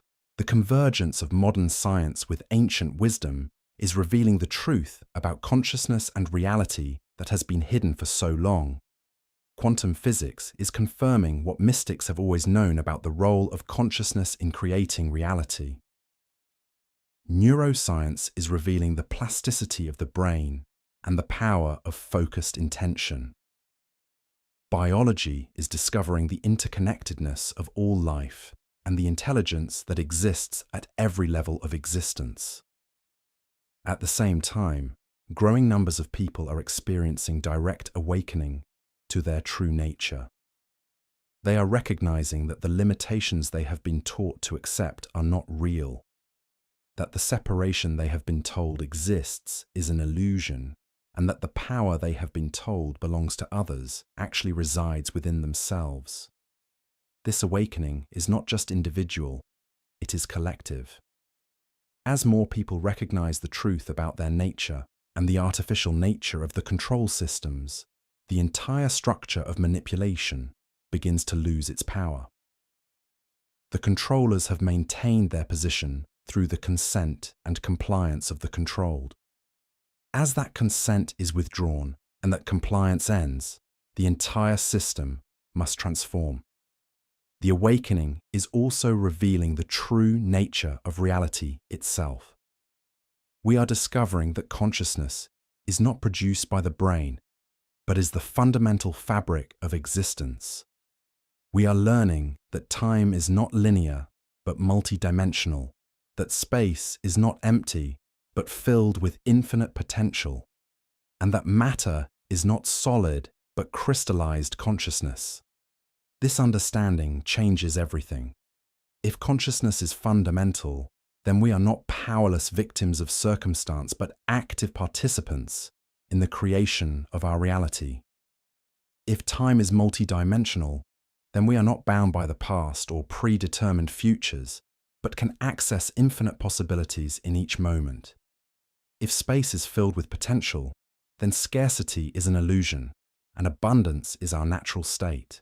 The recognition of these truths is leading to the development of new technologies, new social systems, and new ways of living that are aligned with natural principles rather than opposed to them. We are beginning to see the emergence of free energy technologies, healing modalities that work with the body's energy systems, and organizational structures based on cooperation rather than domination. The old systems of control are beginning to crumble under the weight of their own contradictions and the growing awareness of their artificial nature. The financial system is showing signs of collapse as people recognize that money created from nothing and backed by debt is not real wealth. The educational system is being bypassed as people seek knowledge from direct experience and alternative sources. The medical system is being questioned as people discover the power of natural healing and the role of consciousness in health. The religious systems are losing their hold as people recognize their direct connection to the divine and their own spiritual authority. The political systems are being exposed as theatre designed to maintain the illusion of choice while preserving the power of the controllers. The media systems are losing credibility as people recognize the manipulation and seek truth from multiple sources. But this transformation is not without its challenges. The controllers are not giving up their power easily, and they are using every tool at their disposal to maintain control and prevent awakening. They are attempting to create new forms of control through technology, to manipulate the awakening process itself, and to create chaos and conflict to prevent people from recognizing their true power. The key to navigating this transformation successfully lies in understanding that the real battle is not external, but internal. The primary battlefield is consciousness itself. The controllers have maintained their power by convincing us that we are what we are not, and that we are not what we are. They have convinced us that we are separate, limited, powerless beings when we are actually infinite, creative, interconnected consciousness. The path to freedom lies not in fighting the external systems of control, but in recognizing our true nature and aligning our thoughts, emotions, and actions with that truth. As we do this, the external systems lose their power over us naturally. We stop feeding them our energy, our attention, and our consent. We begin to create new realities based on truth rather than illusion. This process requires tremendous courage and discernment. We must be willing to question everything we have been taught, to examine our own beliefs and assumptions, and to trust our direct experience over external authority. We must be willing to face the depth of the manipulation and the extent of the control without falling into despair or rage. We must also be willing to take responsibility for our own role in perpetuating these systems. As long as we remain in victim consciousness, blaming others for our circumstances, we remain trapped in the very systems we seek to transcend. True freedom comes from recognizing our own power and taking responsibility for how we use it. The transformation we are experiencing is not just about exposing the lies and manipulations of the past. It is about creating something entirely new.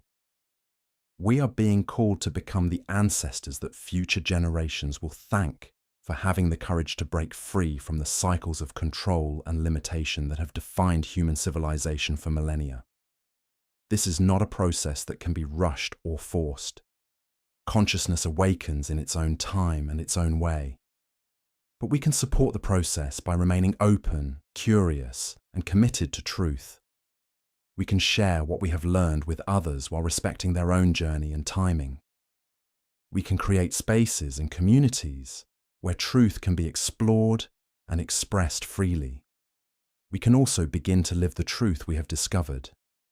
We can treat others as the divine beings they are, even when they do not recognize it themselves. We can make choices based on love rather than fear, on cooperation rather than competition, on abundance rather than scarcity. We can become living examples of the new paradigm we wish to see in the world.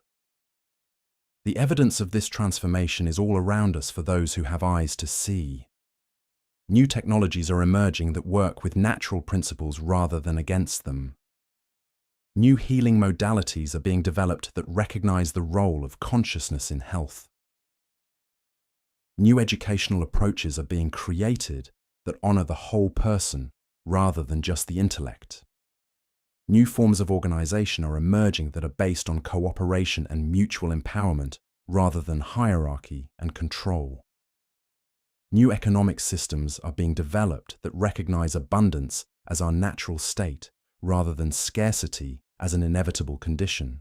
New spiritual movements are arising that honor the divine within each person rather than requiring submission to external authority. The transformation is also evident in the growing recognition of our interconnectedness with all life. We are remembering that we are not separate from nature, but are expressions of the same consciousness that animates all existence. This recognition is leading to new approaches to environmental stewardship, to agriculture, to technology, and to social organization that work in harmony with natural systems rather than against them. The manipulation of human consciousness and history that we have explored represents one of the greatest crimes ever perpetrated against humanity. The scale and sophistication of this manipulation is staggering, and its effects have shaped every aspect of our civilization.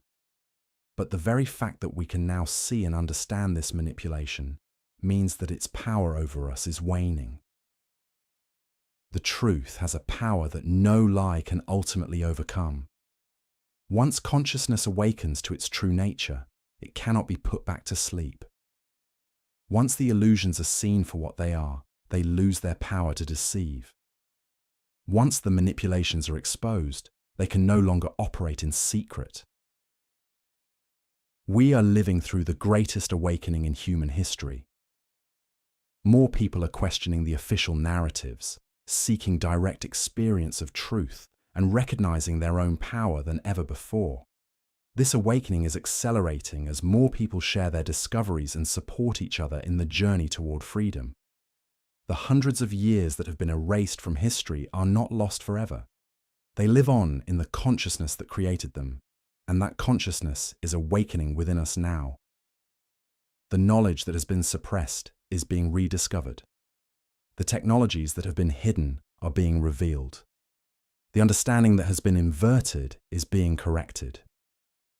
We are not just recovering the past, we are creating a future that integrates the best of what has been with the infinite potential of what can be. We are becoming the bridge between the ancient wisdom and the new paradigm, between the understanding of what we truly are and the full expression of that truth in physical reality. The cover-up we have examined is indeed history's biggest, but it is also its last. The age of manipulation through ignorance and deception is ending. The age of conscious creation through truth and understanding is beginning. We are the ones we have been waiting for, and the time we have been preparing for is now. The journey ahead requires us to embody the truth we have discovered. We must become living examples of conscious beings who refuse to be controlled by fear, limitation, or external authority. We must demonstrate through our lives that another way is possible, that freedom is our natural state, and that love is more powerful than fear. As we do this, we contribute to the collective awakening that is transforming our world. Every person who recognizes their true nature and begins living from that understanding adds to the momentum of change. Every act of love, every choice for truth, every moment of conscious creation helps to anchor the new paradigm in physical reality. The greatest cover-up in history is being exposed, not by external authorities or institutions, but by the awakening consciousness of humanity itself. We are remembering who we are, where we came from, and what we are capable of. We are reclaiming our history, our power, and our destiny. The future belongs to those who have the courage to live as conscious beings in a conscious universe. The future belongs to those who choose love over fear, truth over deception, and freedom over control. The future belongs to us, and that future is being born right now, in this moment, through our recognition of who we truly are. As we stand at this pivotal moment in human history, we find ourselves at the crossroads of an unprecedented revelation. The evidence we've explored today paints a picture so vast and interconnected that it challenges everything we thought we knew about our past, our present, and our potential future.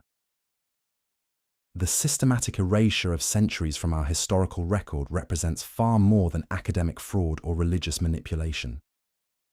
It reveals the existence of a carefully orchestrated campaign to fundamentally alter human consciousness itself. The phantom years, the missing centuries, the fabricated dark ages. These are not isolated incidents of historical revisionism. They are components of a master plan designed to disconnect us from our true heritage as conscious, creative beings, capable of shaping reality through our awareness and intention.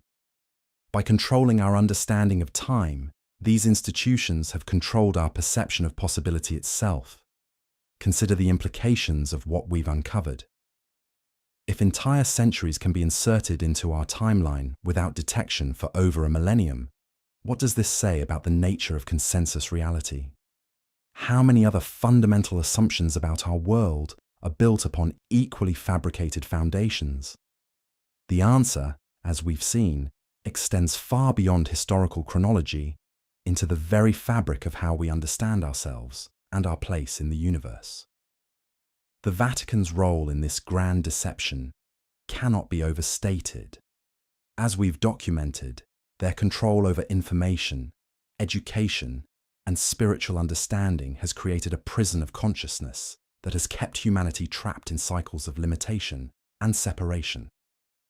By positioning themselves as the sole interpreters of divine truth, they have effectively cut us off from our direct connection to the source of all knowledge and power. But this conspiracy extends far beyond any single institution. The banking systems that control our economic reality, the educational institutions that shape our understanding of possibility, the media networks that fragment our attention, and the technological platforms that harvest our consciousness. All of these represent different facets of the same fundamental program of control and manipulation. The inversion of consciousness that we've explored represents perhaps the most sophisticated form of control ever devised. Rather than simply suppressing information or using force to maintain power, this system has taught us to suppress ourselves. It has convinced us that limitation is natural, that separation is real, and that we are powerless observers of a reality that unfolds without our participation. This psychological programming begins in our earliest years and continues throughout our lives. We are taught to identify with our thoughts rather than recognizing ourselves as the awareness that observes thought. We are conditioned to believe in scarcity when abundance is our natural state. We are programmed to seek external validation and authority when the ultimate source of truth resides within our own consciousness. The language we use, the concepts we think with, even the way we structure our perception of time and space. All of these have been carefully crafted to maintain the illusion of separation and limitation. We have been taught to see ourselves as isolated individuals struggling for survival in a hostile universe, when in reality, we are interconnected aspects of a unified field of consciousness that responds to our beliefs and intentions. The scientific discoveries we've examined provide compelling evidence for this hidden reality. Quantum physics reveals that consciousness plays a fundamental role in determining the nature of physical reality. Neuroscience shows us that our brains are far more plastic and capable of transformation than we've been led to believe. Ancient wisdom traditions, when properly understood, provide detailed maps for navigating states of consciousness that transcend ordinary perception. Yet perhaps the most significant development is the direct experience that growing numbers of people are having of their true nature. Through meditation, plant medicines, breathwork, and other consciousness-expanding practices, individuals are discovering firsthand that reality is far more malleable and participatory than our cultural conditioning suggests. This awakening is not random or accidental. It represents a natural evolutionary impulse that has been suppressed but never eliminated. As the old systems of control become increasingly transparent and unsustainable, humanity is beginning to remember its true capabilities and potential. The emergence of the internet and digital technologies, while often used as tools of surveillance and control, have also democratized access to information in ways that make traditional gatekeeping increasingly difficult. The same quantum technologies that enable mass surveillance also make possible forms of communication and coordination that transcend conventional limitations. We are witnessing the collapse of the old paradigm of control and the emergence of a new understanding of human potential. This transition is not without its challenges. Those who have benefited from the old system will not relinquish their power easily. We can expect increasingly sophisticated attempts to maintain control through technological manipulation, artificial scarcity, and the engineering of crisis and conflict. But these efforts are ultimately futile because they are based on a fundamental misunderstanding of the nature of consciousness and reality. Control systems can only operate effectively when those being controlled remain unconscious of their true nature.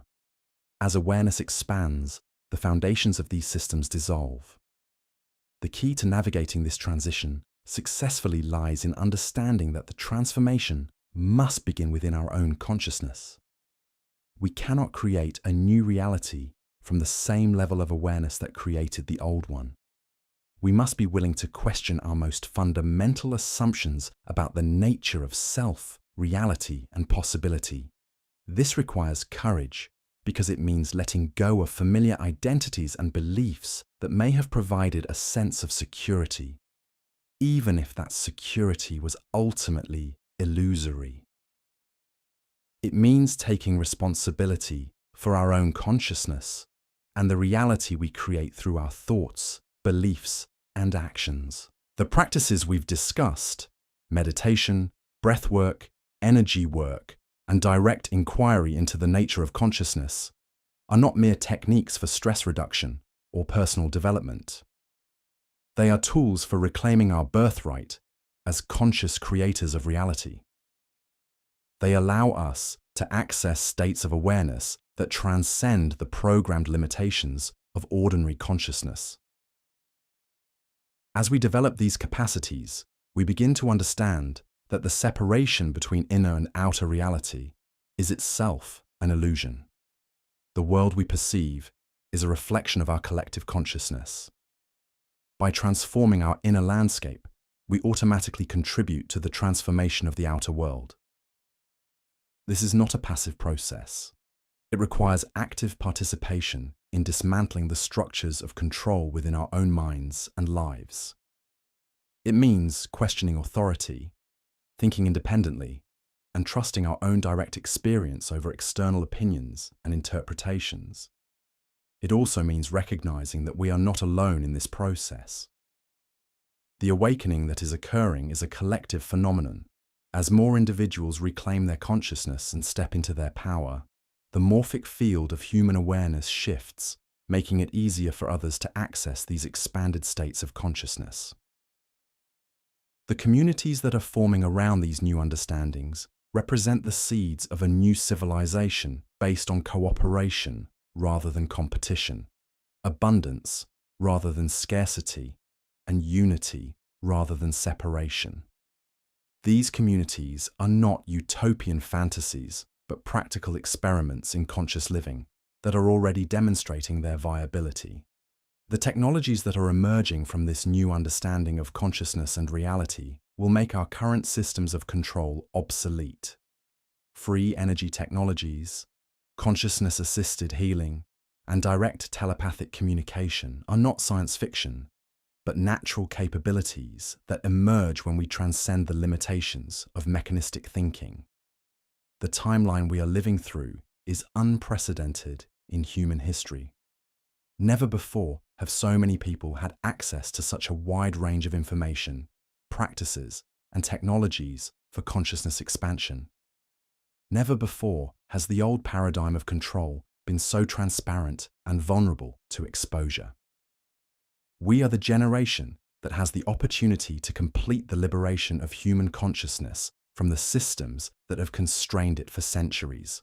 This is not a responsibility to be taken lightly, but it is also not a burden to be feared.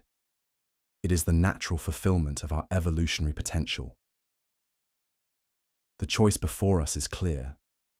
We can continue to participate in the old systems of limitation and separation, or we can choose to step into our power as conscious creators of reality. We can remain trapped in the illusion of powerlessness, or we can reclaim our birthright as divine beings having a human experience. The evidence is overwhelming. The tools are available. The support is there. The only question is whether we will have the courage to use them. The future of human consciousness, and indeed the future of our planet, depends on the choices we make in this crucial moment. The hundreds of years that were erased from history represent more than lost time. They represent lost possibilities, lost knowledge, and lost connections to our true nature. But they also represent an opportunity. By reclaiming our history, we reclaim our power. By understanding how we have been manipulated, we free ourselves from that manipulation. The greatest cover-up in human history is coming to an end. The truth of who we are and what we are capable of can no longer be hidden.